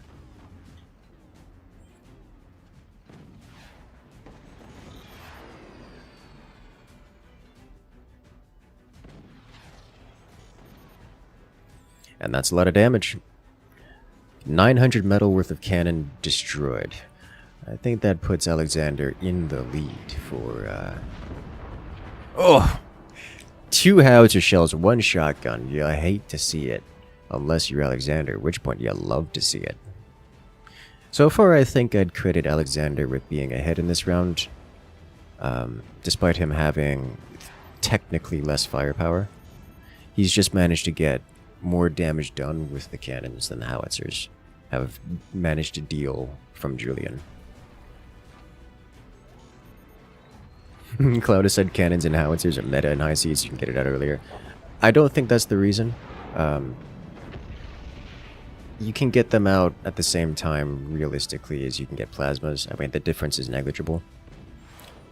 The reason that they're meta is because there's no gimmicks attached to them. Plasmas just don't deal enough damage. I mean, look at the economies here in high seas. That's just... Oh, there it is. Finally broke through. And the cannon stack evaporates. Julian has nothing to prevent the incoming cannon fire, and there is going to be a lot of firepower. But yeah, the reason the cannons are meta is just because the economies are so much higher. There's just so much more space to work with. You need to be able to deal consistent, constant damage. And lasers just don't do that. Howitzers deal a lot of damage inconsistently. Cannons deal medium damage very consistently. And it's just more cannons. You just can't go wrong with that. As Alexander wins it. A slap fiesta back and forth in favor of the Russian player. Russian? Is he Russian? Ukrainian? I'm not sure, actually. It's Cyrillic. I never asked.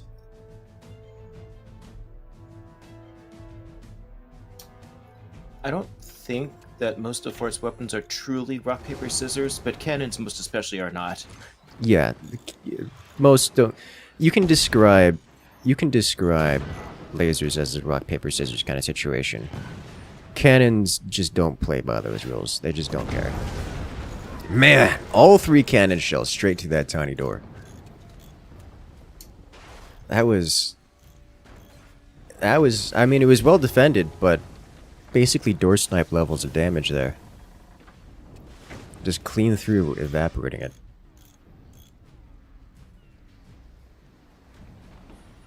Yeah, when it comes to cannons, they just don't play the rock, paper, scissors game. They just knock until the house falls over.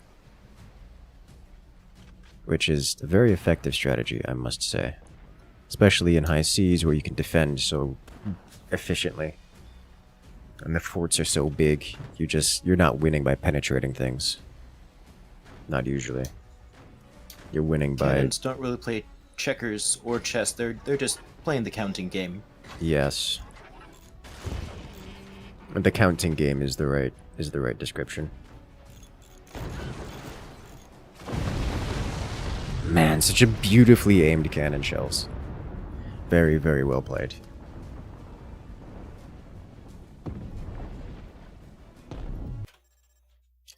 All right.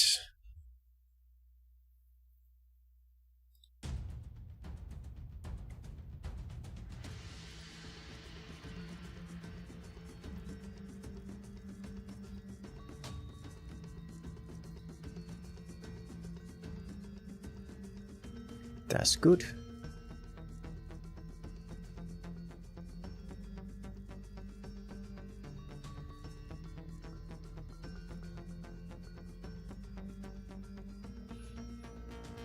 Matches like that, they're so very good. Like, there's a lot of things to it, but I've seen them so many times that they're so very predictable to me at this point.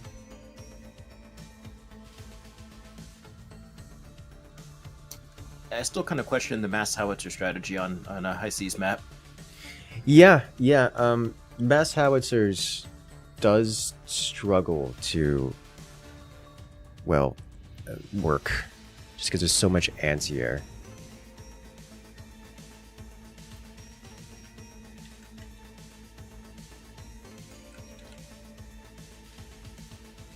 But, I mean, when they work, which is generally how howitzers do.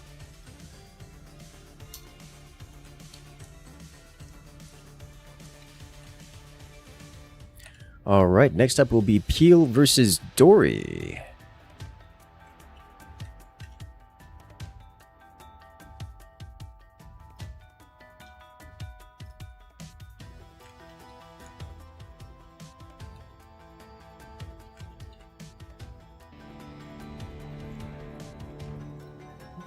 The 42 isn't here to sass me about pronouncing it incorrectly. As we have Peele here on the left-hand side, playing as the Hurricane Commander, facing off against Dory on the right as the Architect Commander. On vanilla, just bog standard vanilla, with high seas enabled.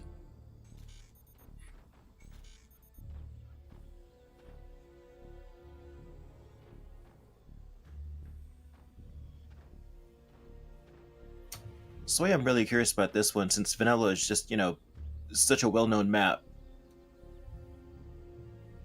I'm fully expecting either.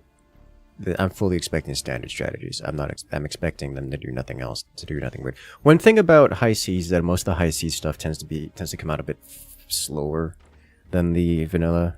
Should I say the tons of guns stuff.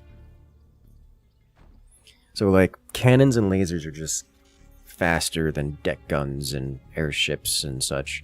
The only exception is the space laser.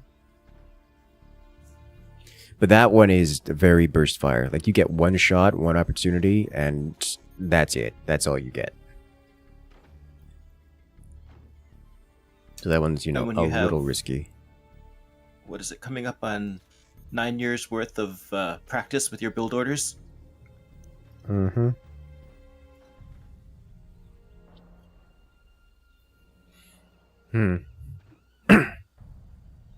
Yeah, so it's a bit risky to try to go with space lasers, but I mean, if it works, it works. So, well, looks like we're getting space laser out of Peele. You know, I really the reason I mentioned it is because that's not because Peele is here, but I fully expected something weird out of Peele because it's Peele and he knows how to have a good time, and he's also good at the video game, and he knows how to have a good time while winning the video game.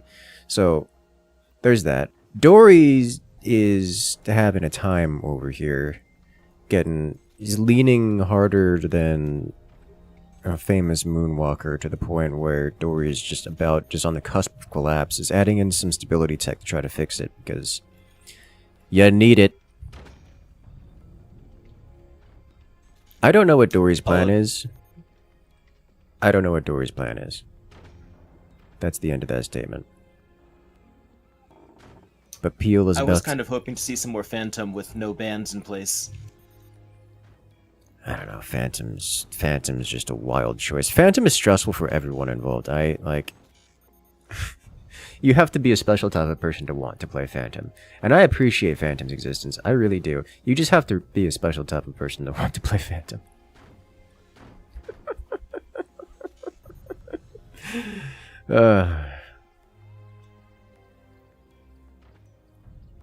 Alright, Peele. There it is. Well, this is about minimum timing for Space Laser. And Peele's gonna get one shot for this. Dory is also going Space Laser, but not nearly as fast, and that will be relevant here. In the Space Laser on Space Laser duel, it comes down to the amount of shotguns you have on the board. Peele will have 0 shotguns, because Peele has elected to remove any and all defenses in lieu of ending the game immediately. Whereas Dory still has the option to build shotguns, and I think is not recognizing that this is cheese. Dory, look at your opponent's base. It's 4 minutes, and they still have a weapon platform already placed. 0 defenses. This is cheese. This reeks of cheese. Something is going on here. You don't know what it is. But it's panic time. As Dory is still upgrading mines and economy. I think this is gonna hit. I think Peele's gonna blindside Dory here. And it's just... I think it's gonna end. I think it's gonna end immediately. Peele's getting really close to optimal hurricane timings here. Yeah. Yeah, he is. It's not even 5 minutes on the clock yet, and... this thing's just about ready to fire. It's ready to fire pre 5 minutes, is it? Yep. With 2 seconds to spare, is in the air. 1 second after... oh, it's a perfect shot! It's perfect! That's it! It's over. No way! Dory with the instant reaction times. I forgot. Dory is Architect. Architect can do that. That is the passive of Architect. It lets you do that. If there were any other commander, Dory would have been eliminated right there. And that was Peele's one shot. One opportunity. That will not happen again. And now Peele has to change tactics. Wow! Holy smokes, that's wild. So, Peele can still use the Space Laser, but cannot target Dory's core nor the front of their defenses. Peele has to specifically land the Designator on top of this energy shield. Like on this little tidbit of wood right here. And even then, it won't be lethal, it'll just do a lot of damage. It'll be worth doing, but it'll not be lethal here. The other alternative is to up-tier the Space Laser into the Deep Penetration variant, the Focused Orbital, and instead simply shear off the fronts of Dory's forts and use it to... and then follow through with something else.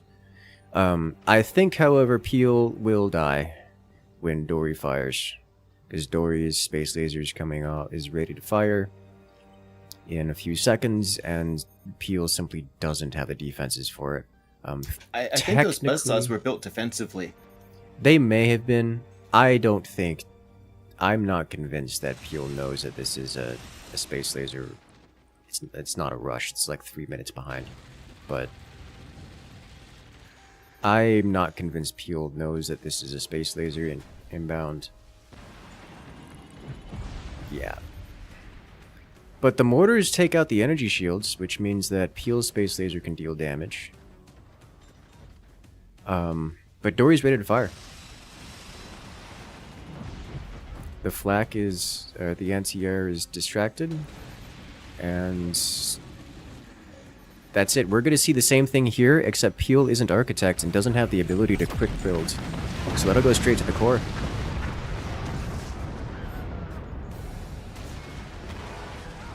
Dory wins it. That was... That got exciting. That's what I wanted to see, alright? That was good. I would never in a million years predicted that Peele would get out Space Lasered in the first, 6-7 minutes. Seriously. Like, it's... and it was such a good rush. It really was. Like, look at this here. The Architect double build speed means that this wood actually solidifies and becomes corporeal before the laser hits it. Any other commander, literally any other scenario, that space laser hits and destroys Dory's core before the wood solidifies, and it just, there's literally nothing you can do because the build times get involved. And look at that, that's such a perfect defense. Straight over the core, 0 damage to the core. Everything else scoured. But it just wasn't enough. And then all the way over here, we see the space laser return fire. Yeah, Peele was not expecting this whatsoever. And it just shreds Peele's core. He doesn't have a defense against it.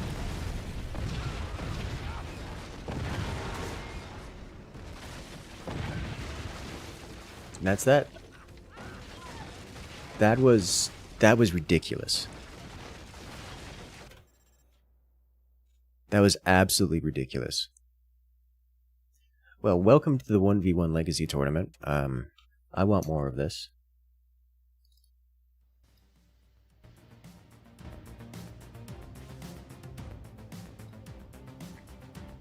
Okay, that happened. Well played, Dory. Very well played, Dory.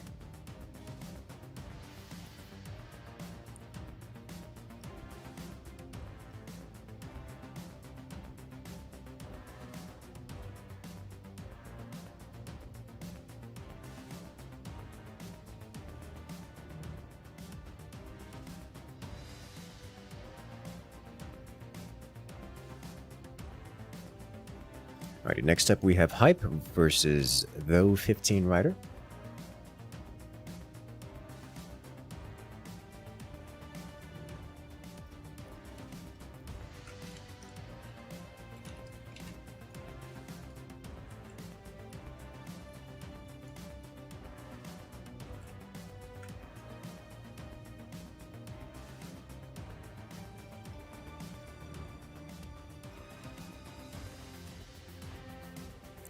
Let's see. Next map will be on Fort Falls 2v2.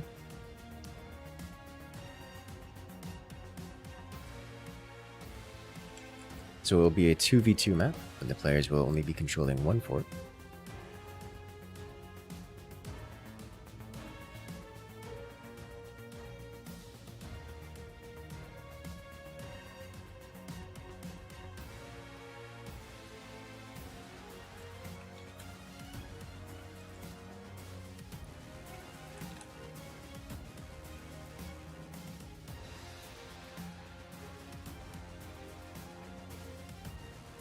Okay.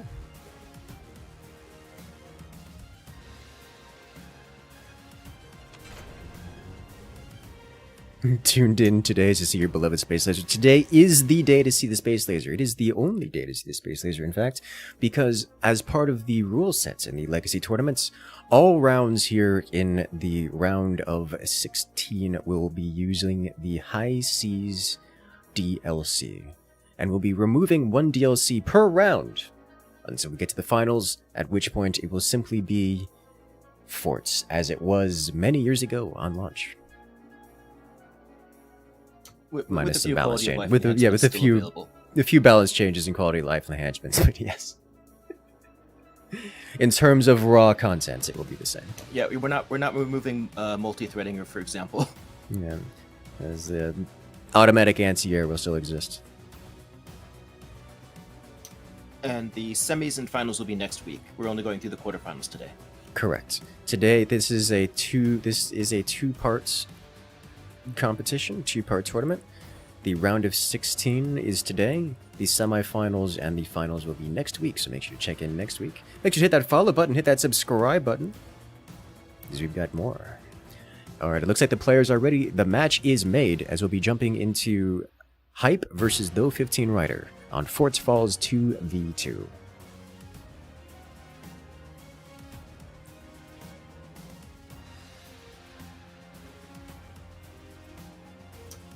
I would expect both players to choose the upper fort and build down to the water, but I do kind of wonder if anyone will decide to just drop their core. That is an option. This is where Phantom becomes relevant, because you can absolutely just drop a core somewhere, or just drop a barrel somewhere. That's that.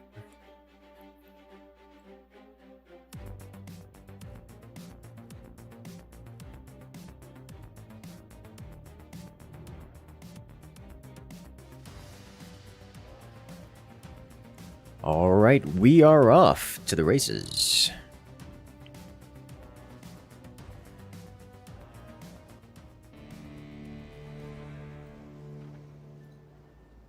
As here we have on the left-hand side, it is Hype, playing as the Spook Commander.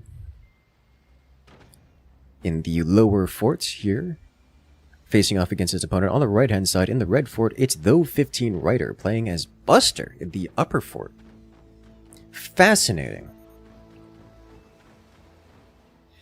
Okay, so this has consequences for their choices. The players could have chosen to select either upper or lower.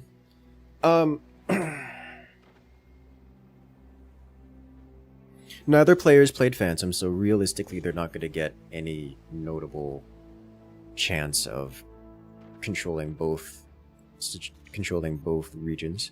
As the upper fort, you can drop materials down into the water and become a lower fort. You can do this with your core, or if you're Phantom, you can place a barrel and do it with a barrel, or drop your core behind, which is probably the preferred solution. Like leave a barrel up top and just drop a core behind. Drop your core down here, so you can be practically invulnerable and just floating down there. We're not seeing any of that. Where's Peele when you need him?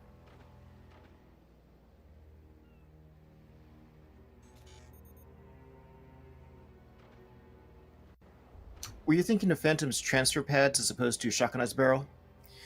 Yes, I'm thinking wrong. Shakana is the barrel user. Phantom does have for multiplayer the transfer pads, which are a lot of fun, but also a little frustrating.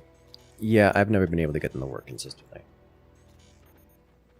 Teammates. Mm-hmm. It's kind of a problem.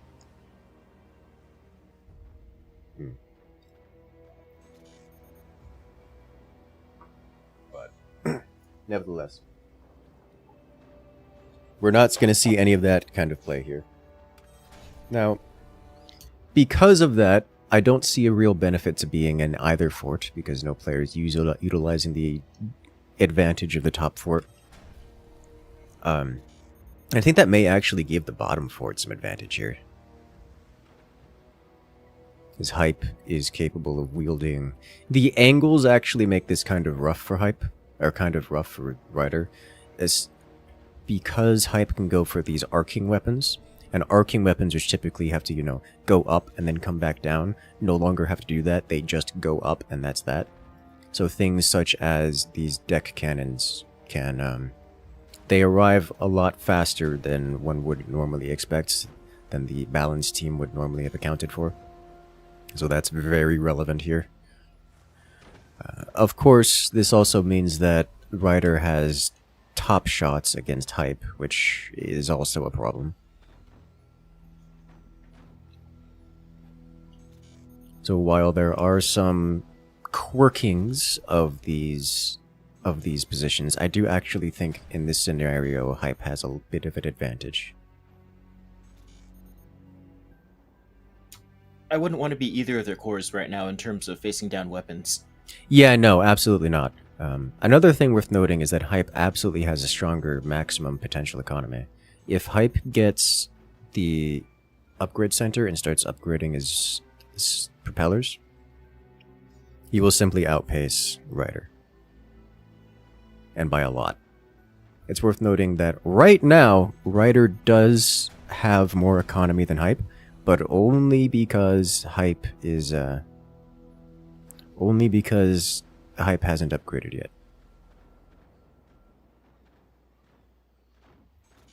Now my question is, what does Rider do with his commander choice? So, Rider is Moonshine,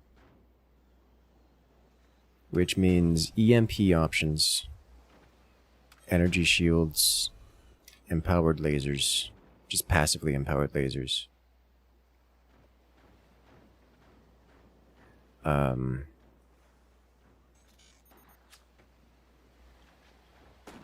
It looks like lasers are the option.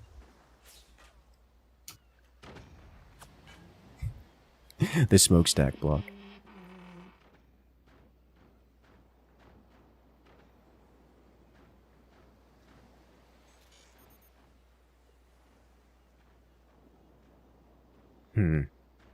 Standard cannons out of hype. I don't know if I like that here, actually.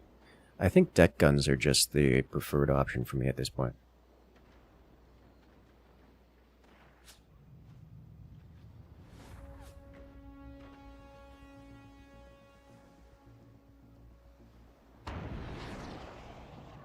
As the deck guns just kind of go directly across and slam. Doing some good damage, but nothing critical, nothing crazy, as it were. Hype losing a propeller to contact with the wall.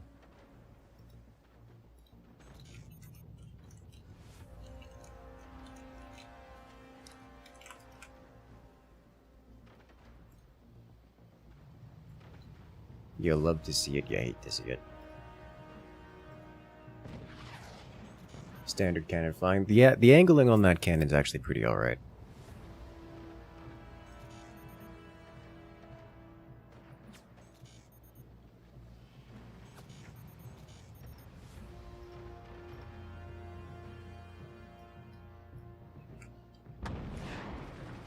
I would love to see an upgrade on that deck gun.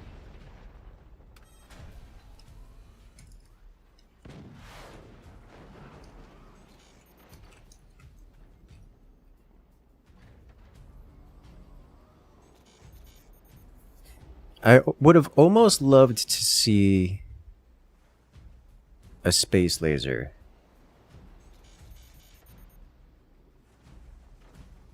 Space laser from Rider against Hype here, but I think Hype is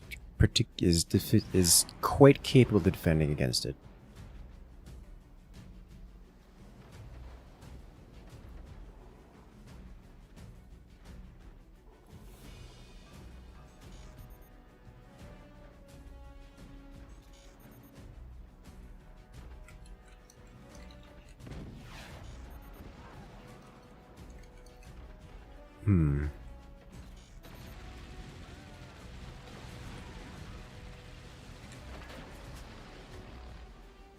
That's a lot of laser fire. Splashing around, but doesn't actually break anything, at least nothing of import. It does some damage, but lasers themselves are not particularly damaging. That fire is burning, and Hype is not noticing it. He's tried to extinguish it and failed, causing it to spread around. A little bit snuck past its sneaky fire, bright and burning.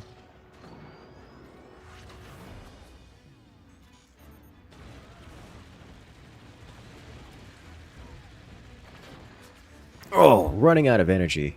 Rider just doesn't quite have it in him. He does burn through. And just like that, Hype sells off one of his cannons to prevent destruction. Hey look, it's the repair station. We were just talking about that earlier.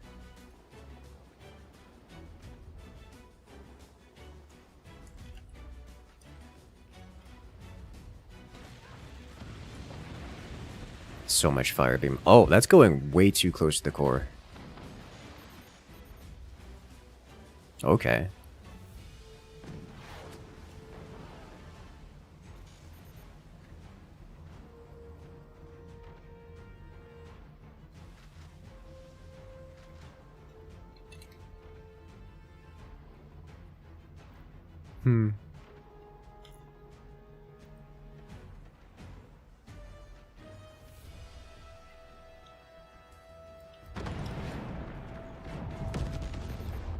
I want that deck cannon to upgrade, and I want more deck cannon.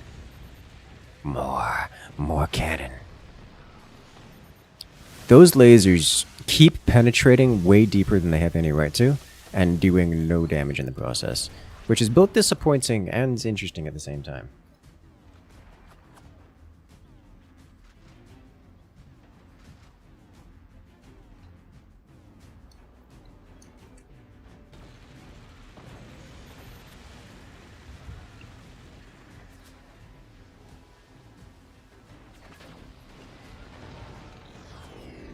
And there it is. Clean penetration. Another cannon down. Hype just isn't managing to keep up with the lasers. Like, the lasers are penetrating way too deeply. Doesn't have the armor for it.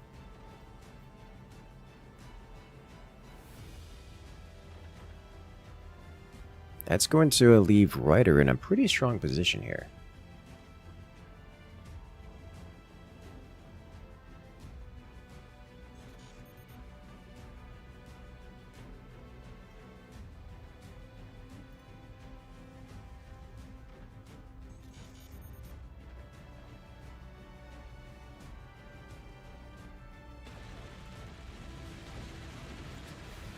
Okay, then.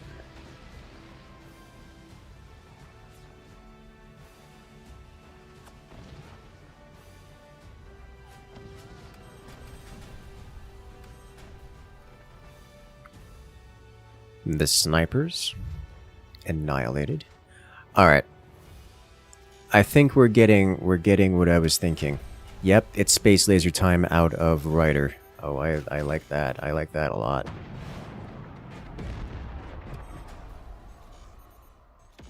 A swing and a miss.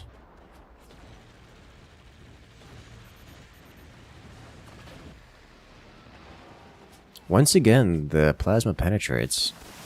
Doesn't break anything, but gets a little bit of damage in.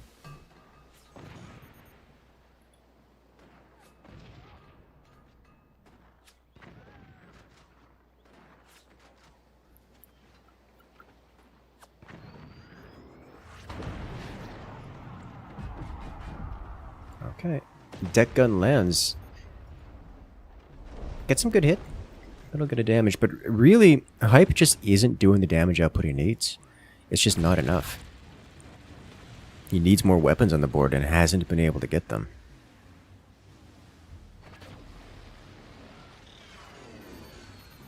The deforming.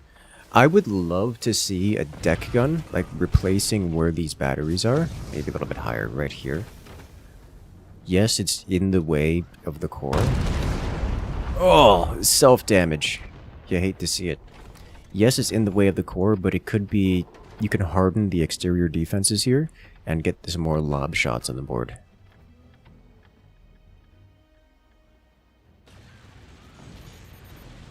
Yeah, you definitely need to harden that, because that's going right to the core. Nope, okay. Found a hole in the defenses. Ryder just wins it. Okay, that's, you know what? That's that, it would seem. Well played.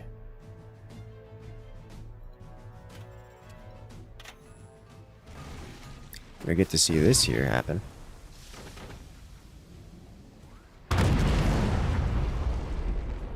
So there's just a whole mess of background bracing here, which has presented as a problem a couple of times, but not enough to be lethal, right up until now. Like, look, it just pens. It touches the core. There's just nothing there. Okay. That happened. Very, very well played.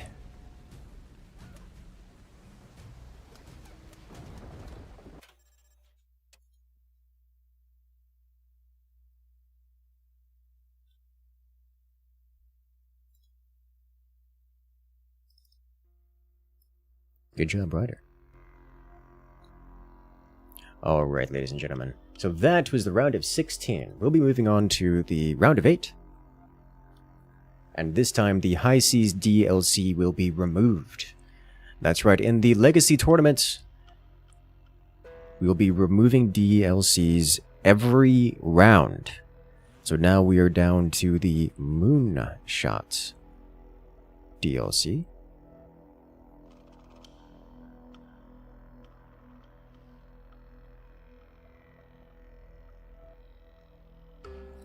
As we'll be doing the next round on Battlegrounds 1v1.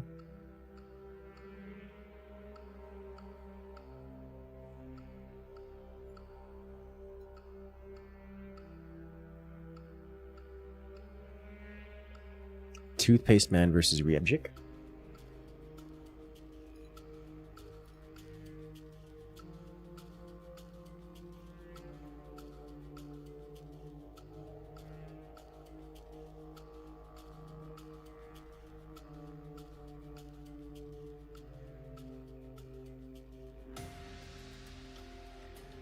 Give us a moment to set up the round before we jump into the next bit of action.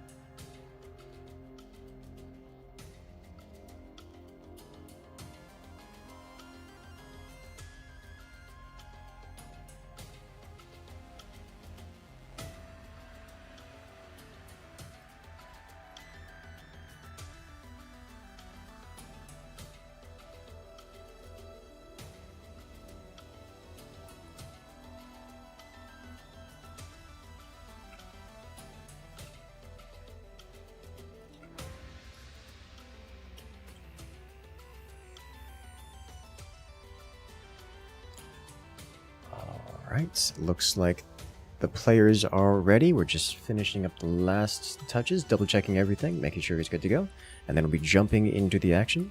So if you guys are looking to get a drink, get a snack, make it quick, because we're about to start off.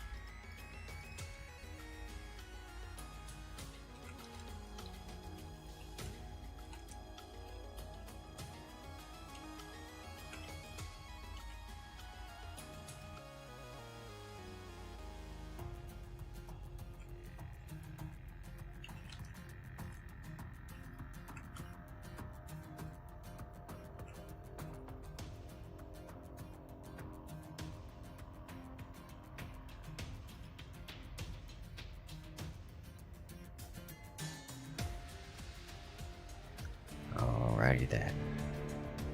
Here we go. We're off to the round of 8, which means no more High Seas DLC. We're on to Moonshine, or Moonshot DLC.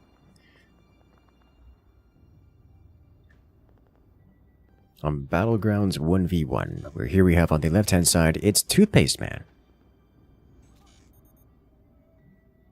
Look at him go. Be an eagle eye. No real predictions as to how this. That's not true. I would favor Rebjik.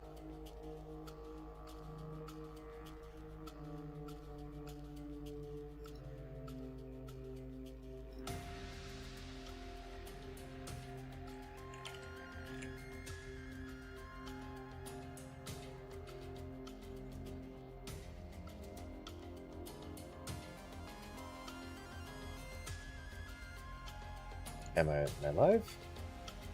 I don't know that I am. Looks like I might be. Alright, I think we're back. Internet died, which is really rather unfortunate. Now let's see what the state of the game is if I can get back in. The answer is... Ah, it ended as I was joining? Oh, well, that's just unfortunate.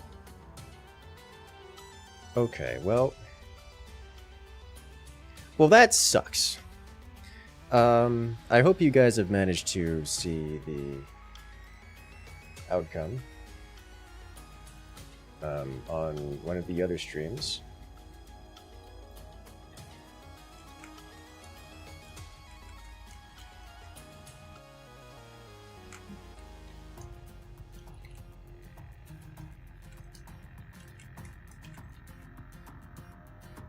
Yes.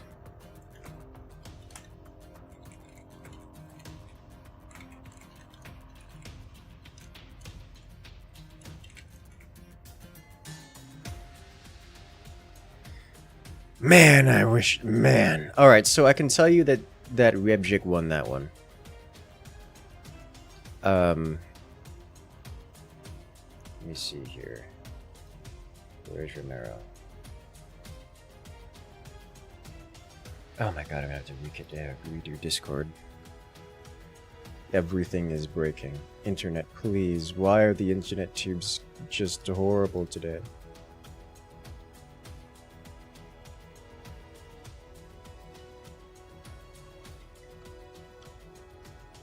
Well, Rebjik won that one.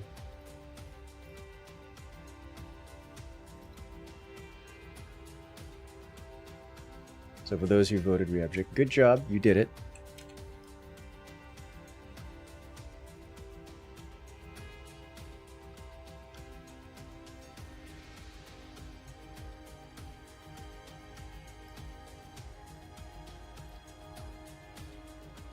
Okay. Internet died. I'm back. How's it going?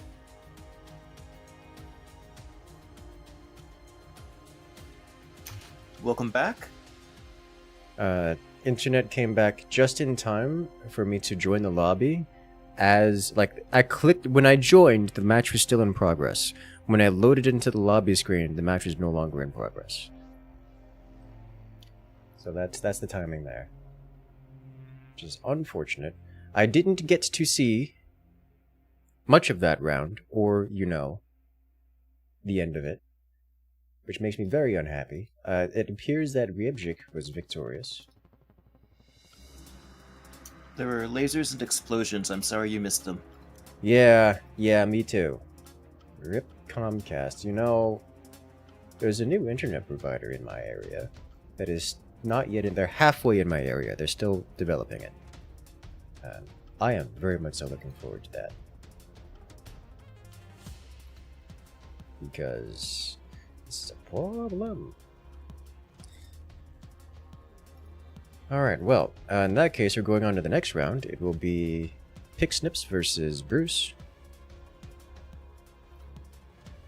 on Desert Ruins.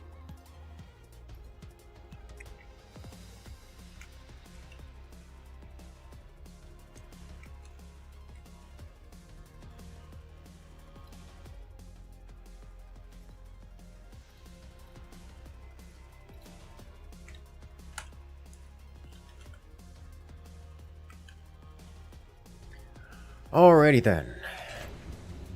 Let's get this set up again. Remember, this is the second round, the round of 8, so there will be no more high seas. It will be pure moonshot weapons. Same kind of rules as and DLCs and weapons set as the Forts Pro League, so you guys may be familiar with it, as are these players.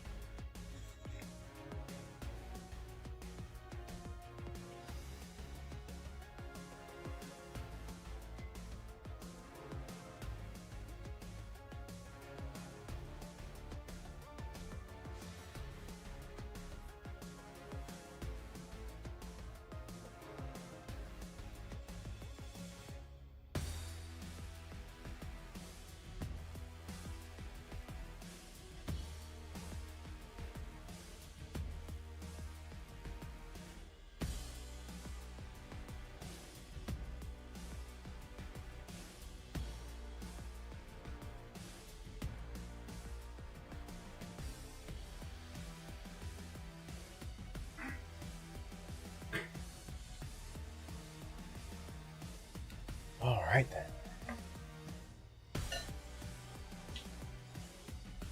What do we have next? Destroy Cloud, my life is yours. I have no idea where that meme comes from now, but you were like the 7th person to be posting that in chat. The message has been received. I must destroy clouds. Which is very difficult to do because it's winter and there are no clouds in the sky. They have all become floor material.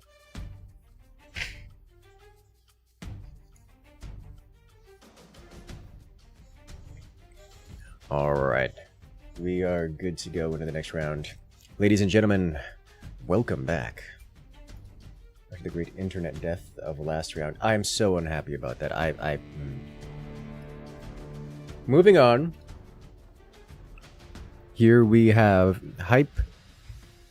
Nope, that's Pixnips. Bomb, what have you done?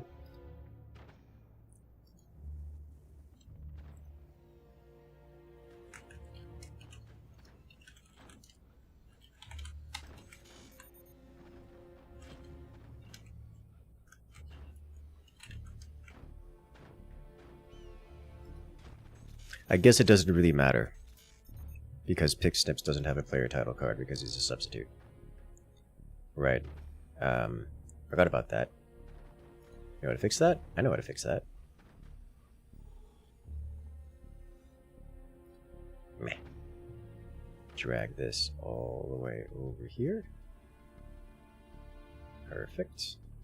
And then put this guy here.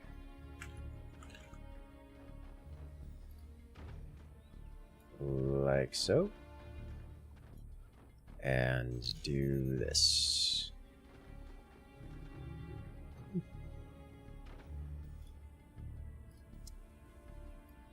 Perfect. Yeah, I looked into if I could change that midway, and I think we'd have to close down the lobby, and that's just not great. Okay. I was thinking that would have been... in my brain, that was going to get handled kind of behind the scenes. As a matter of just replacing the observer file, but I guess that is not so easily to do without redoing the lobby, which may or may not be worth doing. I don't know. It's not my call. It doesn't really matter. I saw a folder that says cached, so I assume it's sitting in memory. Yeah. Well, we'll see. It really doesn't matter. I'll just cover it real quick. No problems.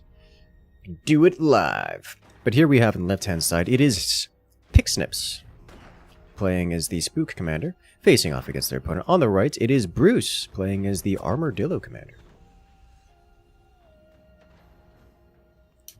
Things really do go much smoother when 42 is here. Yes, 42 is good at doing 42 things. You could have seen that one coming.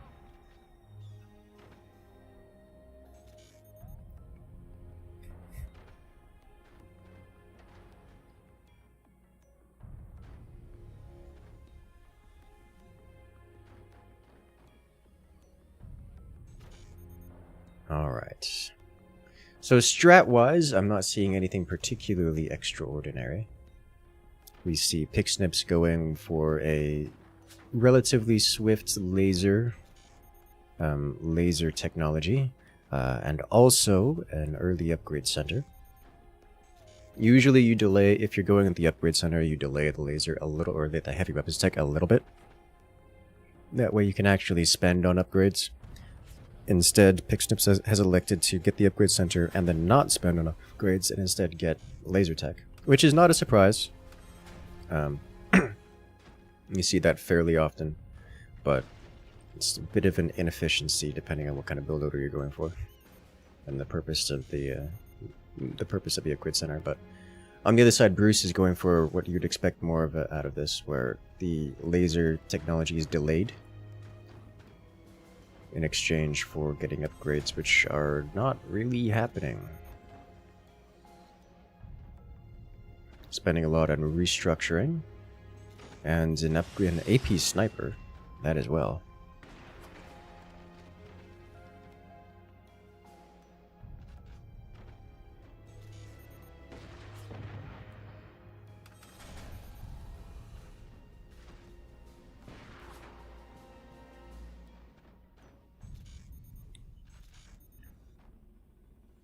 Alright, so things are just gonna go kind of smoothly here, as everyone's gonna slowly tech up to laser weaponry and get some eco along the way.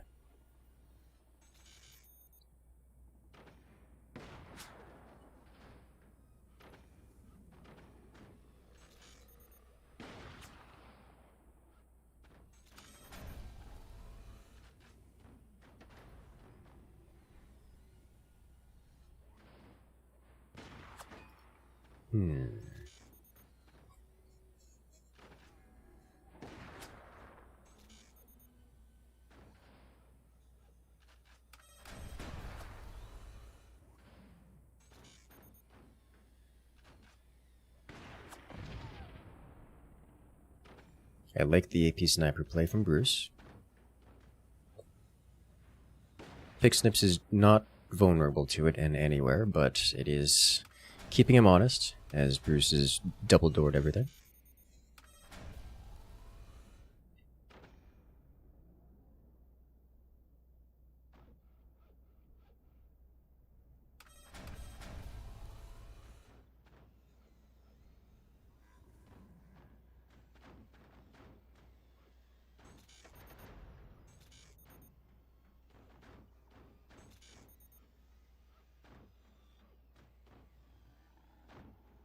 So we've gone up to maximum eco for everyone involved, at least in terms of metal. They are both going to be wanting additional energy production at some point along the way. Weapon-wise, Bruce is slightly ahead of So, Bruce's Fire Beam is ahead, but Hype's Plasma Beam is ahead. Now, this is relevant because both players are going to want to wait until both weapons are complete before firing. And I'm not sure who completes first in this case. I think it's approximately the same time, if not a slight edge to Hype. I'm not sure. I mean, technically, Bruce could fire the fire beam first. Hype can fire the plasma without fire beam support, but neither of these are particularly worthwhile endeavors, so we're just not going to see much. Bruce is selling one of his mines. Oh. Okay. And that's a hidden... So that's a hidden swarm. Under most conditions, Hype would have no idea that's placed there. However, Hype is spook. And that's relevant here.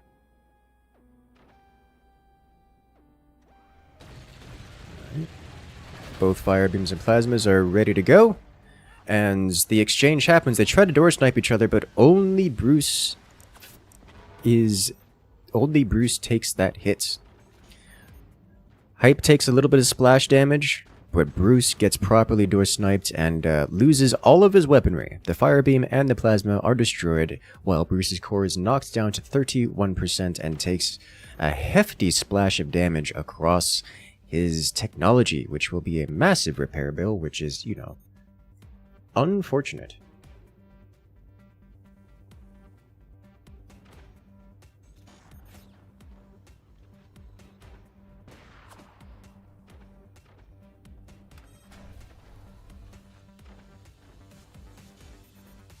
So that will put Hype pretty... or, not Hype. I said Hype, didn't I? It's Pixnips. I was thinking because the Hype was the original player before Pixnips substituted in. Pixnips... very good trade for him. Because now Bruce is spreading his weapons out and away from his core, so the secondary explosions don't detonate him. We're not seeing... oh, there's the anti-air platform down here. I was like, we're not seeing any reaction from Pixnips here to this missile placement. This nuke option. Chopping off his own defenses and immediately punished for it. Unfortunate.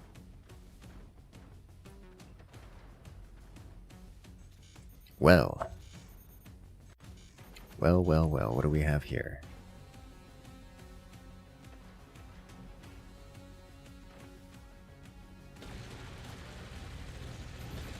Snipe the fire beam, or is that going directly to the core? But that's way too many layers of wood. Way too many layers of wood. As Bruce has suffered a disconnect, so we will be awaiting their return. So how's it going, chat? You guys have snacks? As I do. I have unflavored popcorn. Unseasoned popcorn. Which I think is a perfectly appropriate snack to have for such a beautiful occasion. As it looks like Bruce is back, so we'll be giving a countdown and a go. Quick. The internet tubes must be struggling today.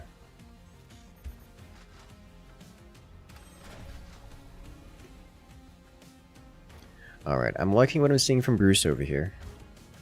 We are seeing minigunners placed here. These will be great anti-air that will cover some of these machine gunners from this location, as well as potentially suppress everything else, which will let the nuke get across more consistently. Yeah, Hype is being very insistent on the double door policy on everything, which is good.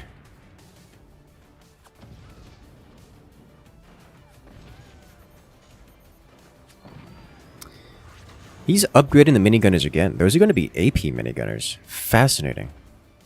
He's not revealing them this time because that one sniper from Bruce was just enough to clear the environment. Nuke lands, dealing some good damage. Hefty repair bill. As the AP minigunners just destroy the machine gunners once again, despite them being covered by a door and wood. Very well played. He's just going to keep doing that. Because he can.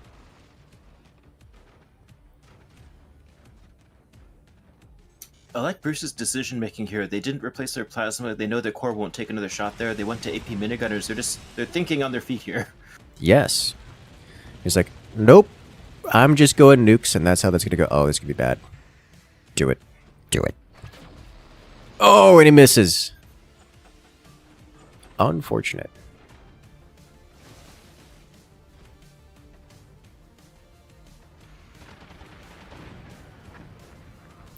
Alright, I believe it's nuke time, and that's a higher nuke. Oh, that's gonna be like a completely free. Pixnips reacts in time to defend against it, but that's so much damage. Pixnips is doing a good job of holding this off. It's,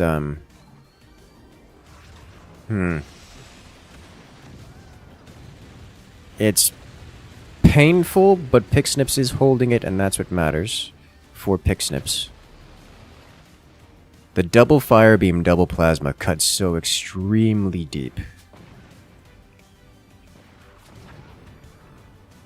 And that AP sniper from Bruce is doing a lot of work too. Like a lot of work.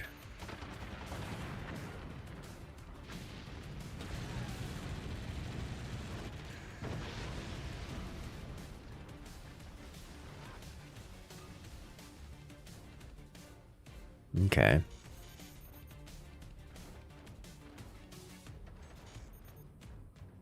So what's Bruce's next plan now that he's gotten some substantial map control here?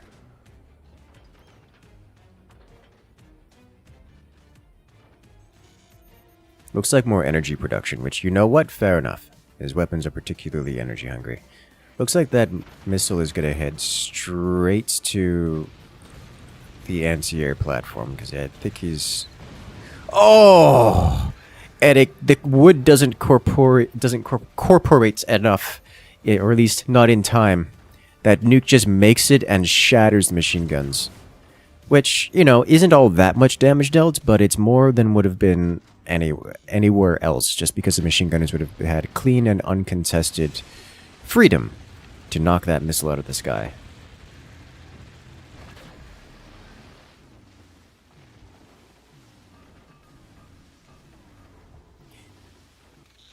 Well, that'll give him time to fire the missile again while those machine gunners are reconstructed.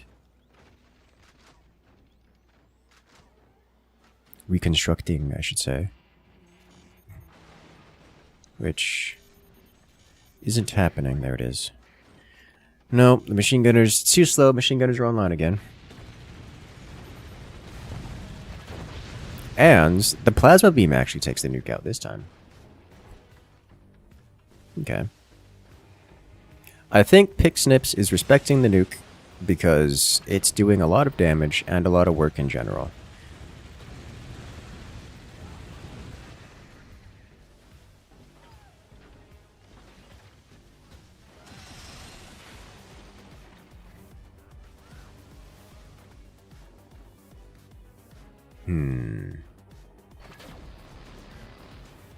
Oh, those plasmas are cutting deep. They're cutting very deep, but it's not enough. Oh, that fire beam might do it. It does. Bruce loses a fire beam. Nuke goes in pretty deep with that too. Not as much as it could, but doesn't hit the exterior. And for it does a hefty chunk of damage, but the hefty chunk isn't unsustainable. Bruce is doing great work with what he has, but what he has isn't enough to break Pixnips here. And that matters.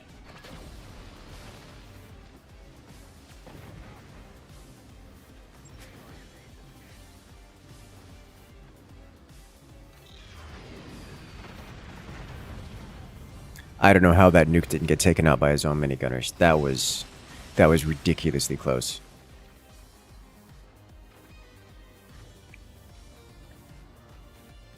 Are we going to see a repeat where Bruce never targets Pixnip's core and Pixnip just gets away with it by virtue of not being shot at with the nuke? I mean, at least this time around, the core isn't literally exposed from that angle, but it can snake. You can roll those dice. It can happen.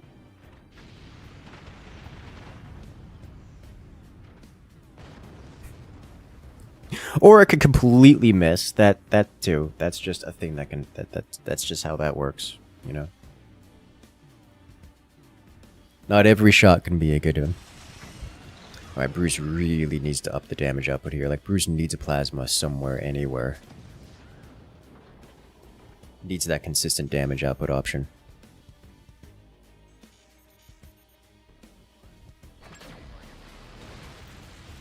Come on, Bruce, I have faith in you. You can do it.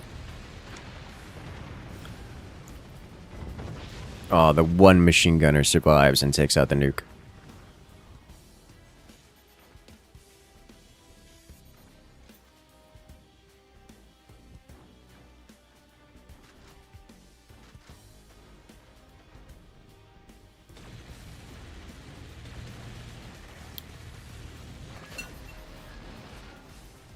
You can do it.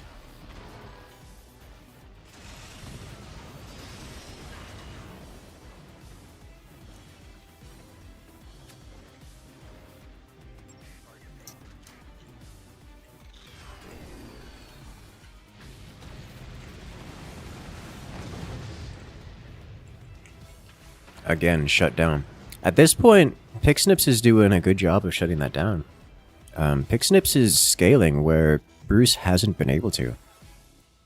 We can see here above the sniper was replaced with a howitzer, and it's almost incomplete. It's almost complete at this point. If that howitzer lands its shot, which it very well might, Bruce will be in danger. This is gonna need like a turbine block or something. Yeah, there it is. Perfectly done.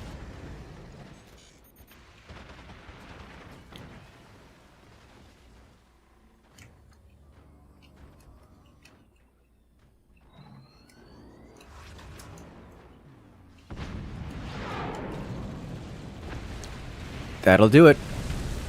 Fire beams, do it. Penetrate. You have you missed. You missed. You tried. It was close.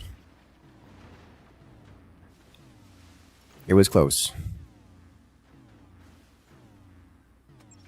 The opportunity was there. You whiffed it. It's okay. It's fine.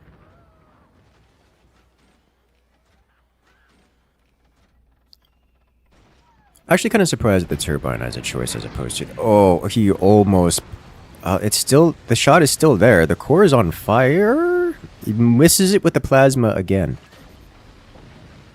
Oh my god. That man used a munitions plant. And I think it actually saved him. I don't know if it saved him or not, but it may. That man just burned 800 metal on a munitions plant. As a tech to block for it. I don't know if it saved him or not, but it may very well have. I've never seen someone do that before. That's ridiculous.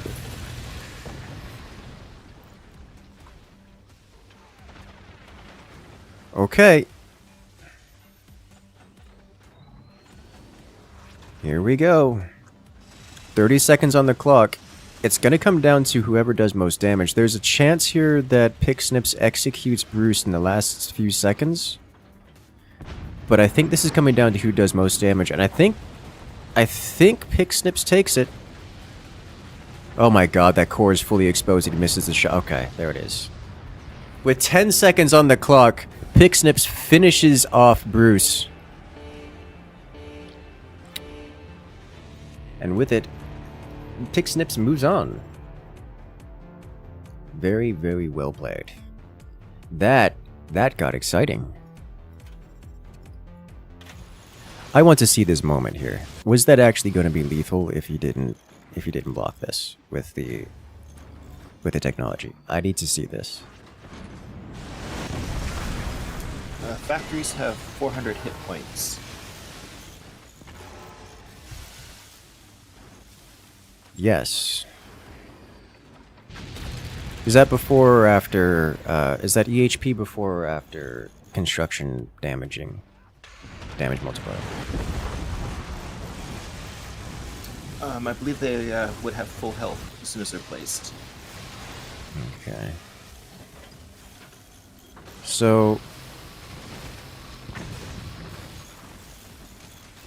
Yeah, that 100% would have been lethal. If it didn't hit, that absolutely would have been lethal if it didn't. Because at this point, there's 1, 2, and metal between the core. That's 2 pieces of wood and metal. The wood is, I'm gonna be honest, that's not even, that wood barely exists.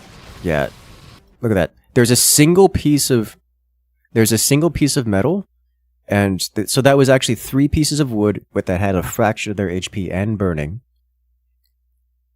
And that laser is perfectly aimed to go to the core. The only thing between it is a single undamaged piece of metal between it and the core. And that is a full plasma burn. So that makes the difference here.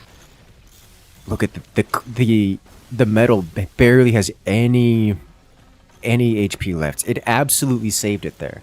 Holy smokes. That's ridiculous. That is absolutely ridiculous. Okay. Alright, I see you there. Turbines have 105 hit points for comparison, so that would not have saved them. Yeah, okay. A turbine block wouldn't have saved it, but putting the munitions plant down did. Holy, that is an expensive way to keep you in the game, but I mean, it kept him in the game.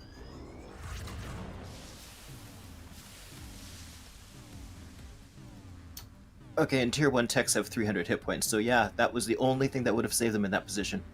That is awesome, is what that is.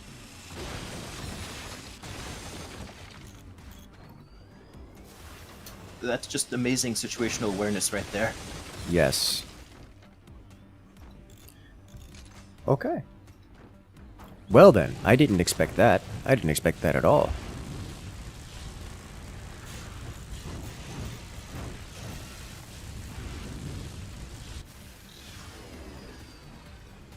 Very, very well played, Pixnips and Bruce. Pixnips are winning at Bruce for absolute madness degrees of victory. Of plays right there.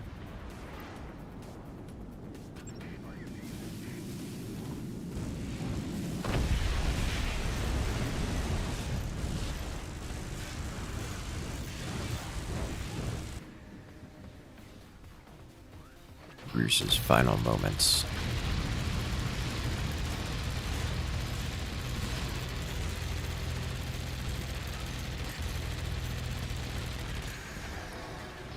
Ridiculous.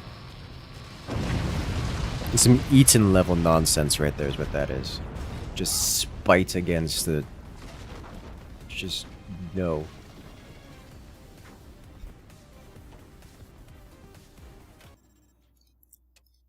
Alrighty then. Well, that was amazing. Looking forward to seeing more of that. 'Cause that's what we're here for. Next up we have... I see Dory and Alexander here. Alright,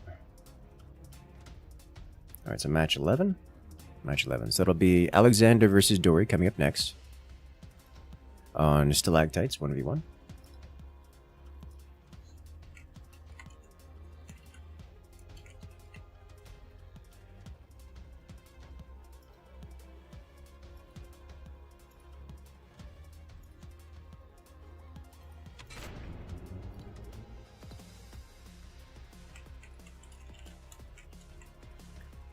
And we're immediately getting into the next round.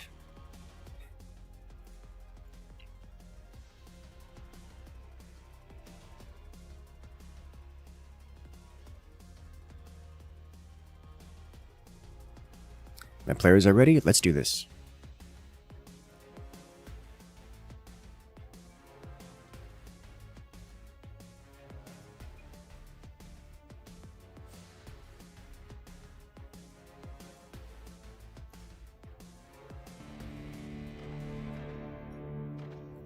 Alright, ladies and gentlemen, we are off to the races. As here we have on the left-hand side, it's Alexander, playing as the armadillo commander. Facing off against his opponent on the right hand. Well, that is a lot of selling. It's Dory, playing as the phantom commander. Phantom. Shenaniganery is afoot. But what kind?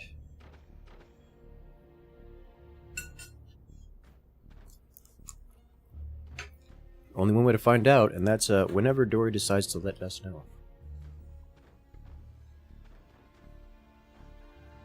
The temptation here is really rough not to do things like build a little bit lower, have 3 snipers waiting to reposition to aim at the core, but that's just has such a low probability of working.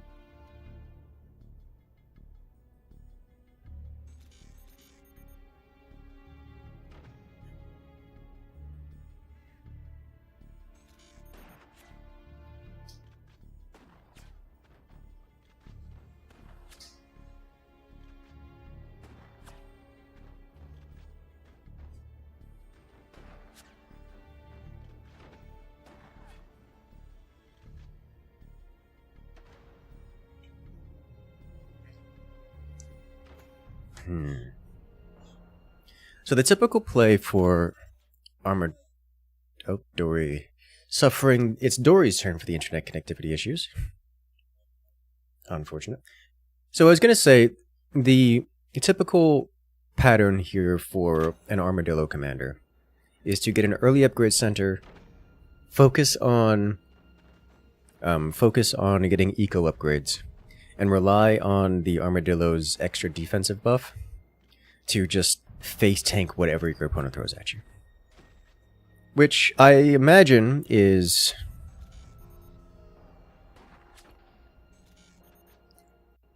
going to be very effective against whatever Dory does here, but this is a 1v1, and if Dory applies enough consistent pressure rather than just surprise cheese, then that can spiral into Alexander just getting momentumed out of the game.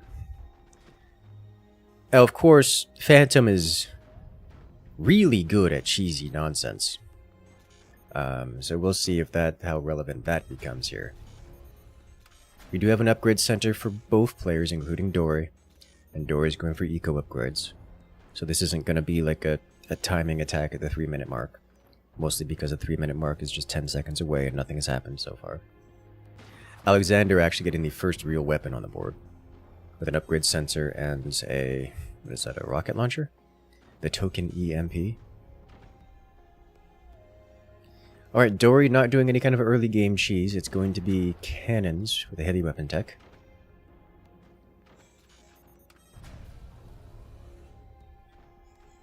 Not sure what we're looking at here.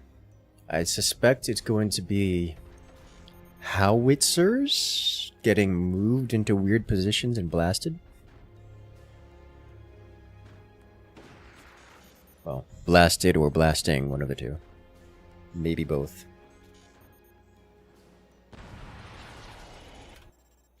Well, Dory once again suffering internet connectivity issues. Shout out to Bounce Downder's reflexes as host. Yeah, that was pretty good, actually. I'm impressed. What I did is I put a whole pause button on my keyboard, so I could just press the pause button immediately. Like, I do that all the time for like streams and such, but Bounce Downder's doing a pretty good job. I'm willing to bet Dory did not see the launch of the EMP and will be very surprised when it slaps them in the face upon reloading.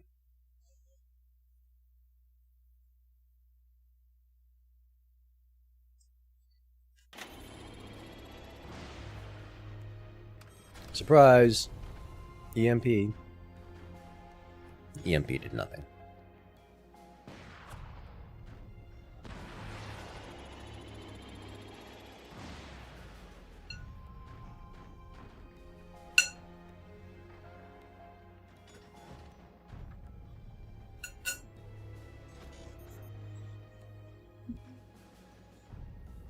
I had a fun moment earlier. So I noticed that Alexander's AP sniper penetrated this wood line and slammed into Dory's mine here. I had a fun moment earlier where I just built 3 AP snipers at the beginning of a round. managed to snipe out 3 turbines and a mine before the opponent full guarded against it. Which was just hilarious to me.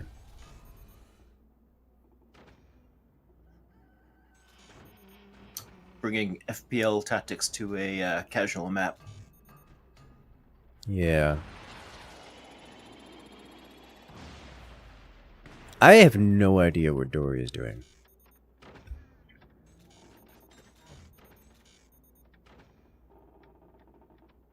They have a lot of energy production. Dory is moving things all over the place. Just back and forth. And I think it's just to screw with Alexander's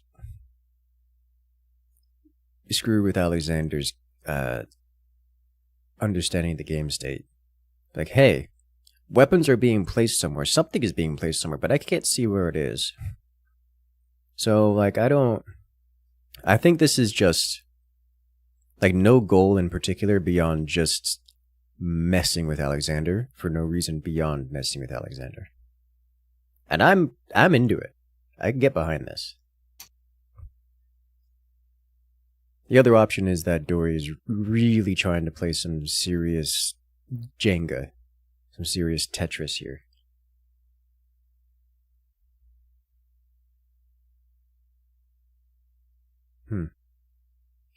Dory's still struggling with the internet issues. Okay, they'll be... Yeah, they're following your lead and restarting the router. Yeah, I mean, it worked for me, which doesn't mean much, because usually restart the router doesn't help anything. It seemed to help this time, so I don't know what's going on with the internet today.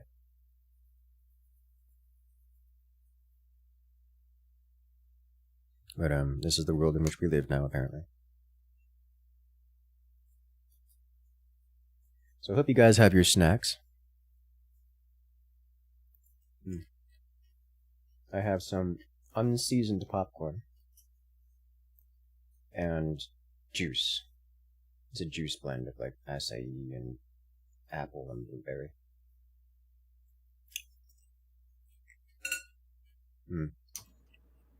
Any trail mix to go with that popcorn? Not this time, actually. Usually yes, but not this time.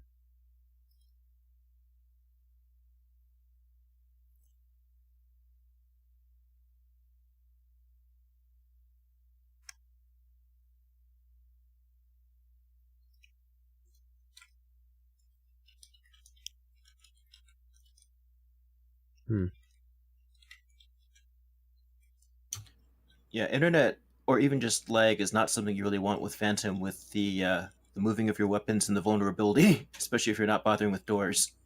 Yes.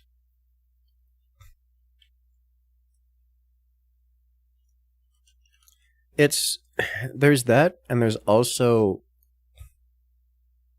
I mean, I don't know if he's gonna even bother with doors. Like, we may bother with doors entirely.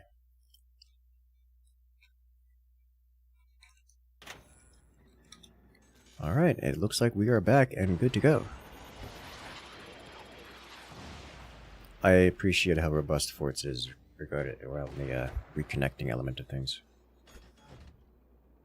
It was hard fought, adding that. Mm-hmm. Very hard fought. And continues to be worked on. Yes. Alright, so Alexander is, I think, understanding that Dory is just doing something weird. Has sold off half of the anti-air, is building a plasma in a weird spot. He's just restructuring his base to be like, screw this, I'm just going to build weapons and blast you. And that's what's happening now. Dory going with standard cannons, 2 of them.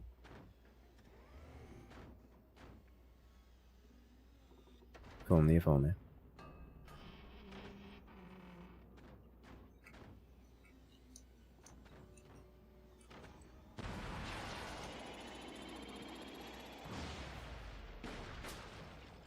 Mm-hmm.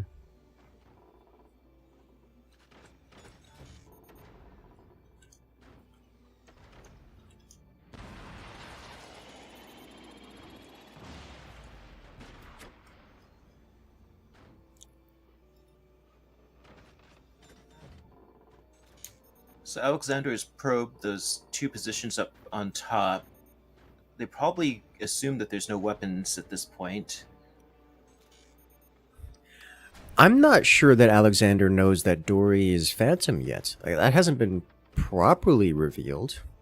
There may be some suspicions because there's been a lot of selling of objects and placing of objects, unnecessarily so. There's so many batteries from Dory.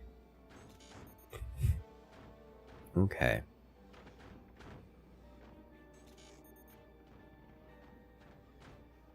Okay.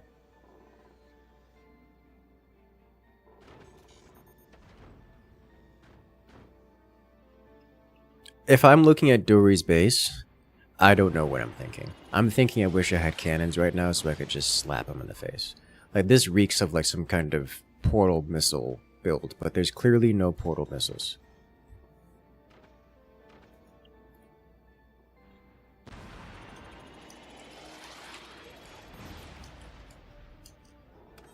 I mean, you don't normally see that many turbines at this point unless it's something like an atom cannon from Tanya's bod, which is absolutely not here. Yes. Yes.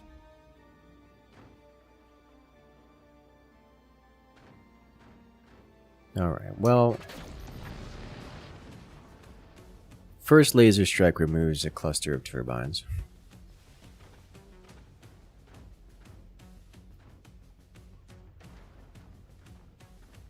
It's unfortunate for Dory, but Dory did have an upgrade center, past tense, which was not used for the production of upgraded turbines. Either way, Dory is free to commit mass revolving cannon at this point. And will do so immediately. Oh my god. This is the plan here. Building while cloaked. Slapping the cannons Panic here. from Alexander here. 4 cannons. Oh, ho, ho, ho, he predicts it. Or got a lucky shot. That is absurd. That does not feel good if you're Dory right now. That feels so bad if you're Dory. I'm gonna have to ask later if that was a lucky shot and he was just aiming for anything he could hit, or like, did he just refire last expecting to hit the turbines again, or is he predicting that Dory was gonna build a cannon stack down there?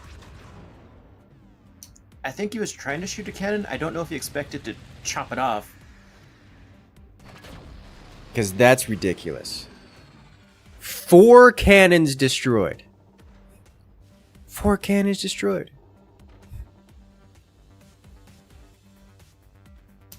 On the damage stats, that'll go down as like about 250, maybe 350 damage, but the actual damage in that match was 4 cannons.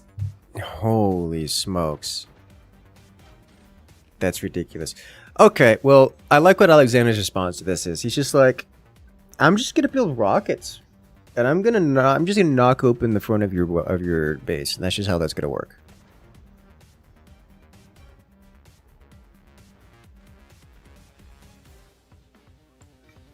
Okay.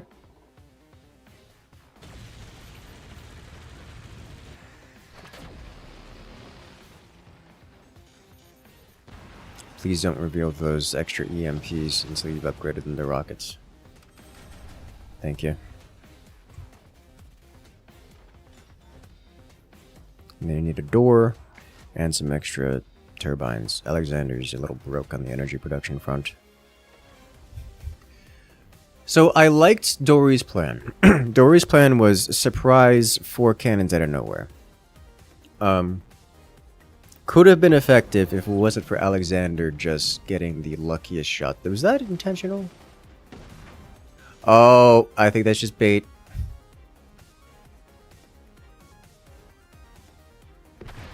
Alexander immediately started firing underneath. So he knows what the plan was.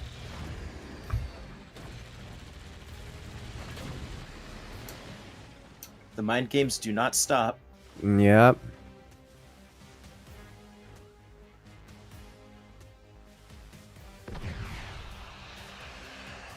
The mind games don't stop at all.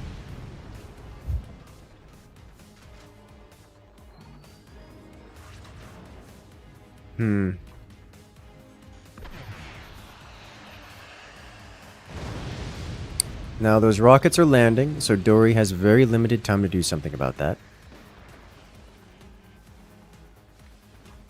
Very limited time to do something about that. Dory does still have enough resources to burn to do something about it.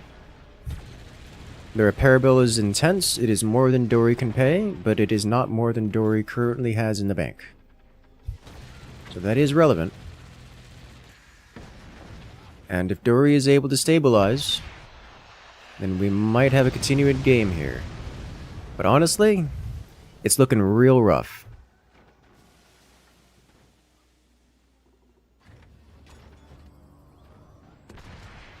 Dory does have 4 cannons once again. Will be able to repeat that last trick. And Alexander will be able to, you know, do things with it. Like, reply in kind, or as they did last time. Honestly, Dory's doing a pretty good job of stabilizing here. Alexander hasn't been able to death spiral Dory. It stopped Dory from making progress, but not death spiraled. Which is important for Dory here.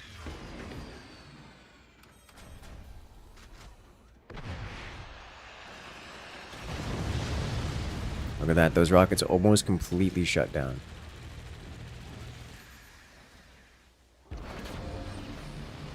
Alright, now the cannons are going to go on top. You can do it. We're halfway out of time. And fire. Please do it. It's revealed, and the cannons are moving, and they may not be punished. There it is. The cannons are successfully removed after blasting a hole in Alexander's base. Alexander actually running out of money trying to repair that damage. That's a lot of damage.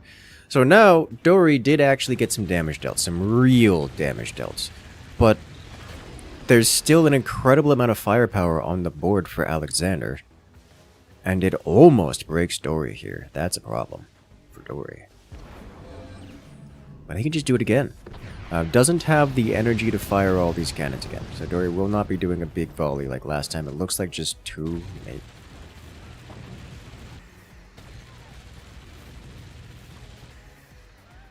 Moves all 4, but doesn't have the energy for more than 2. So those are just going to have to be moved. Uh-oh. Uh-oh. Oh! Loses a cannon. Unfortunate for Dory, but it is what it is. Could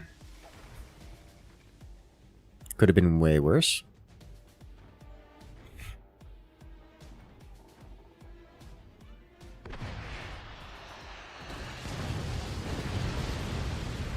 Oh, we have penetration.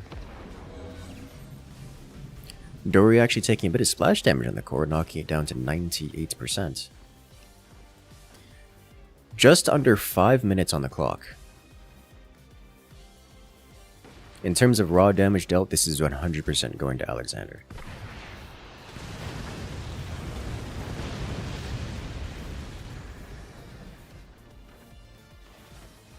But it isn't over. And with 3 cannons on the board, that's enough penetrative power to make some real difference. In fact, I don't really see anywhere in terms of weaponry on Alexander's base where 3 cannons cannot penetrate if they all go to the same spot. Case and points. Alexander loses a fire beam.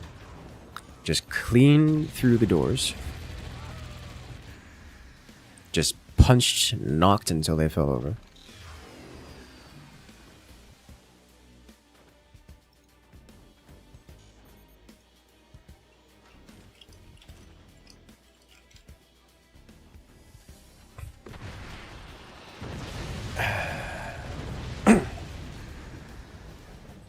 God, looking at this blinking strut on Dory's base. Oh, cannon time? Do it. Do it. He's not doing it. Okay. You had the energy.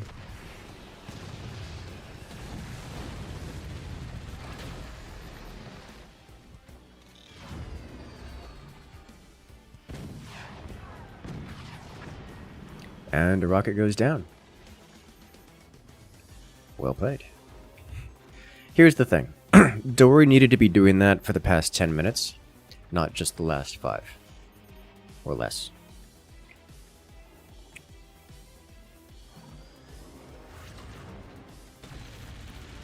Whereas Alexander hasn't broken Dory, there's really not much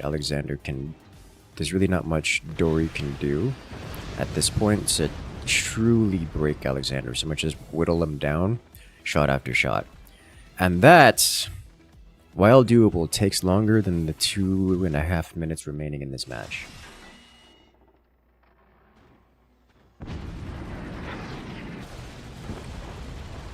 Oh, this might be that there's not enough plasma left.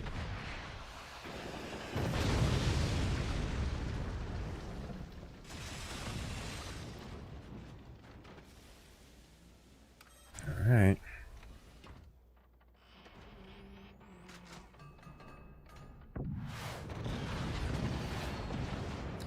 I mean, that's some good damage. Knocks out some doors, some big doors at that. Takes out a rocket launcher and a cluster of turbines. I mean, it's the kind of damage Dory needs to do to come back in this game. I just think there's not enough time.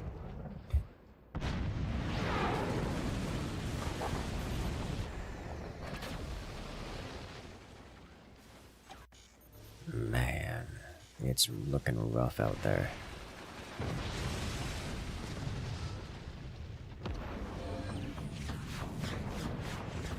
At 20 mil. Breaks a couple portals, but not much else.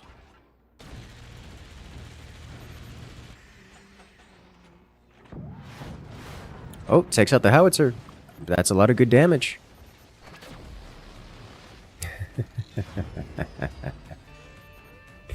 60-second on the clock.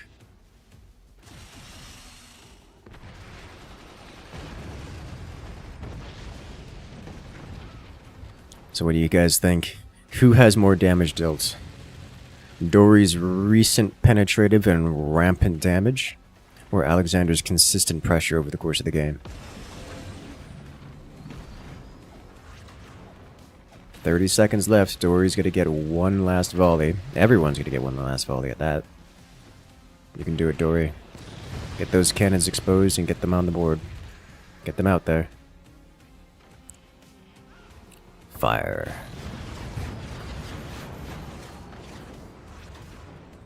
And hide them before they get punished. Well, and they're gone. But at 10 seconds left, they were never going to be useful again.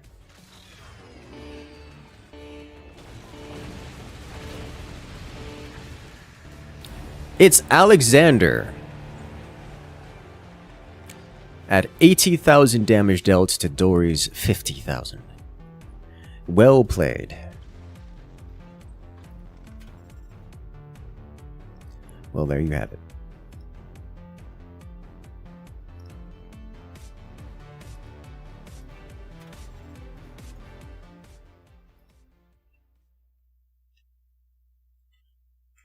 I want to ask that man if he knew what he was doing when he aimed.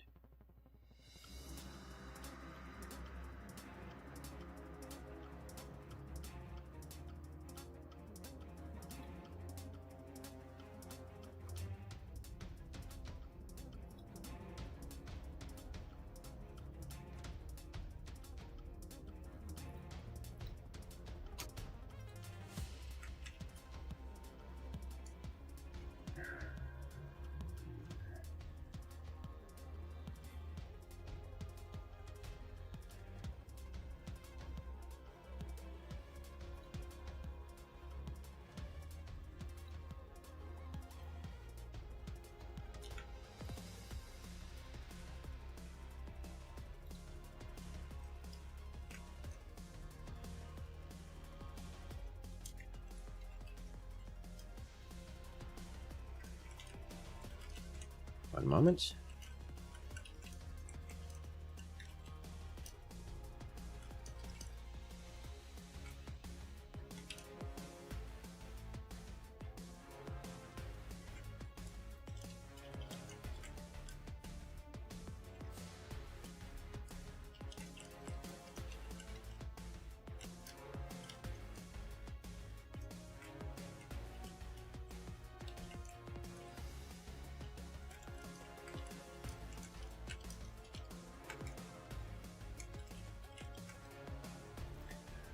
Alright, next up will be Moorings, Shuka versus the 15 Rider.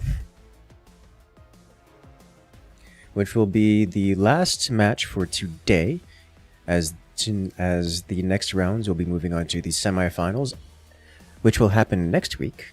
So make sure to hit that follow button, hit that subscribe button so you guys don't miss it as we get set up for the next round.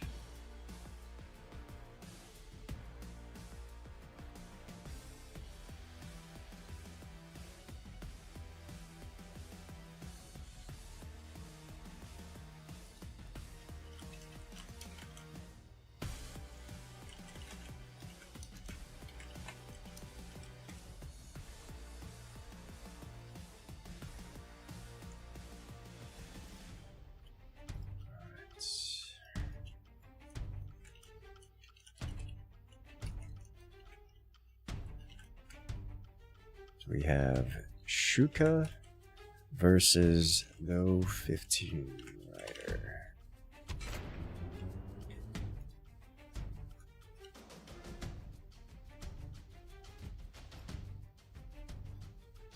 That was very well played.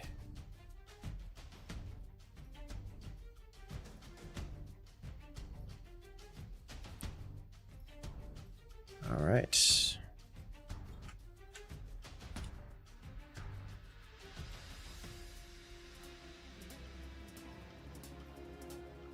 Ladies and gentlemen, we are off to the next round. Coming up right here, right now, the final round of today. It's Shuka versus the 15 Rider.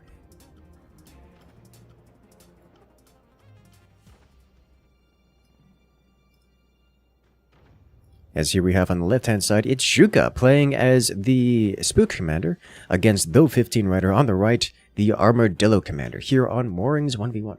And we have it directly from the man himself. Alexander says, "The machine gunner made it clear to me that there were weapons there." And so he simply fired there with the plasma and removed it. And it worked way better than I think any of us expected it to.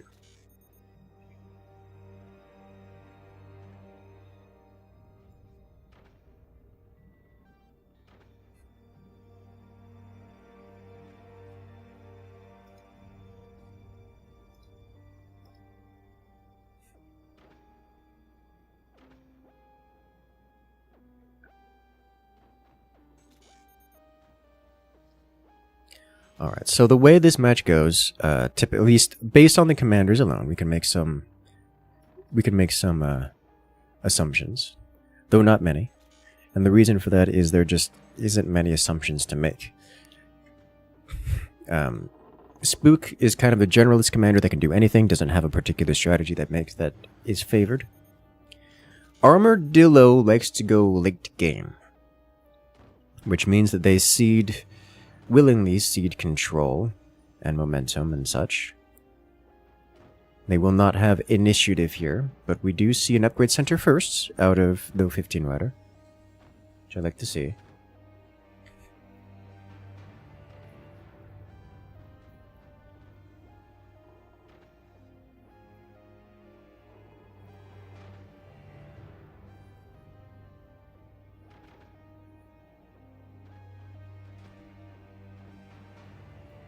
So we will get what is likely... I'm not seeing a lot of aggression out of Shuka here. We could have a quick mortar switch, which would... Okay. As I'm saying it, I was like, wait a minute. This is a capable mortar build. We are seeing Shuka open with triple mortar here. Now, last time we saw Shuka go mortars, his opponent was almost eliminated on the first shot period. Which, you know... I would love to have seen a doubling down of the mortars, but we didn't. So now we're going to see more mortars, but let's see how that goes. Mortars are upgrading. We have a sniper and some machine gunners placed. Though 15 Riders seems to be building anti-air, which I think something has tipped him off. I think Ryder has understood this is going to be mortars and early aggression out of Spook. Now, Spook can do the thing where they're not doing early aggression right up until they are all of a sudden, and that is just a very Spook thing to do. And that's exactly what's happening. If you hear that many upgrade noises, and you have visible mines and turbines, there's not much else it could be. There's no room for rockets here. Yep, it is a dead giveaway. Or at least an implied giveaway. But there are machine gunners, and only one of the mortars make it across. The mini gunners from Shuka are doing a decent job of suppressing the machine gunners as well. Yeah, there's only two. Trying to short lob those mortars to prevent... Oh, sniper, do it. Oh yeah, mini gunner violence. You'll love to see it. Very, very effective.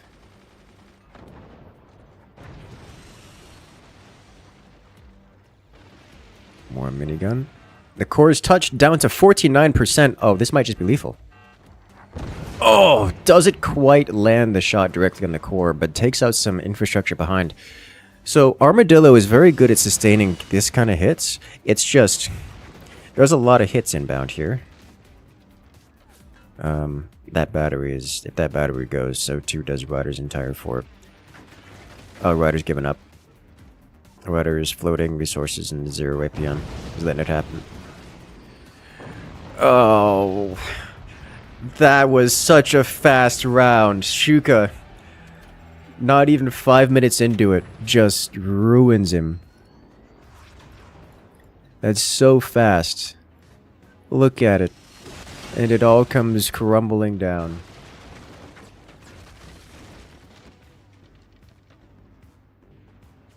Oh dear. And this is how it ends.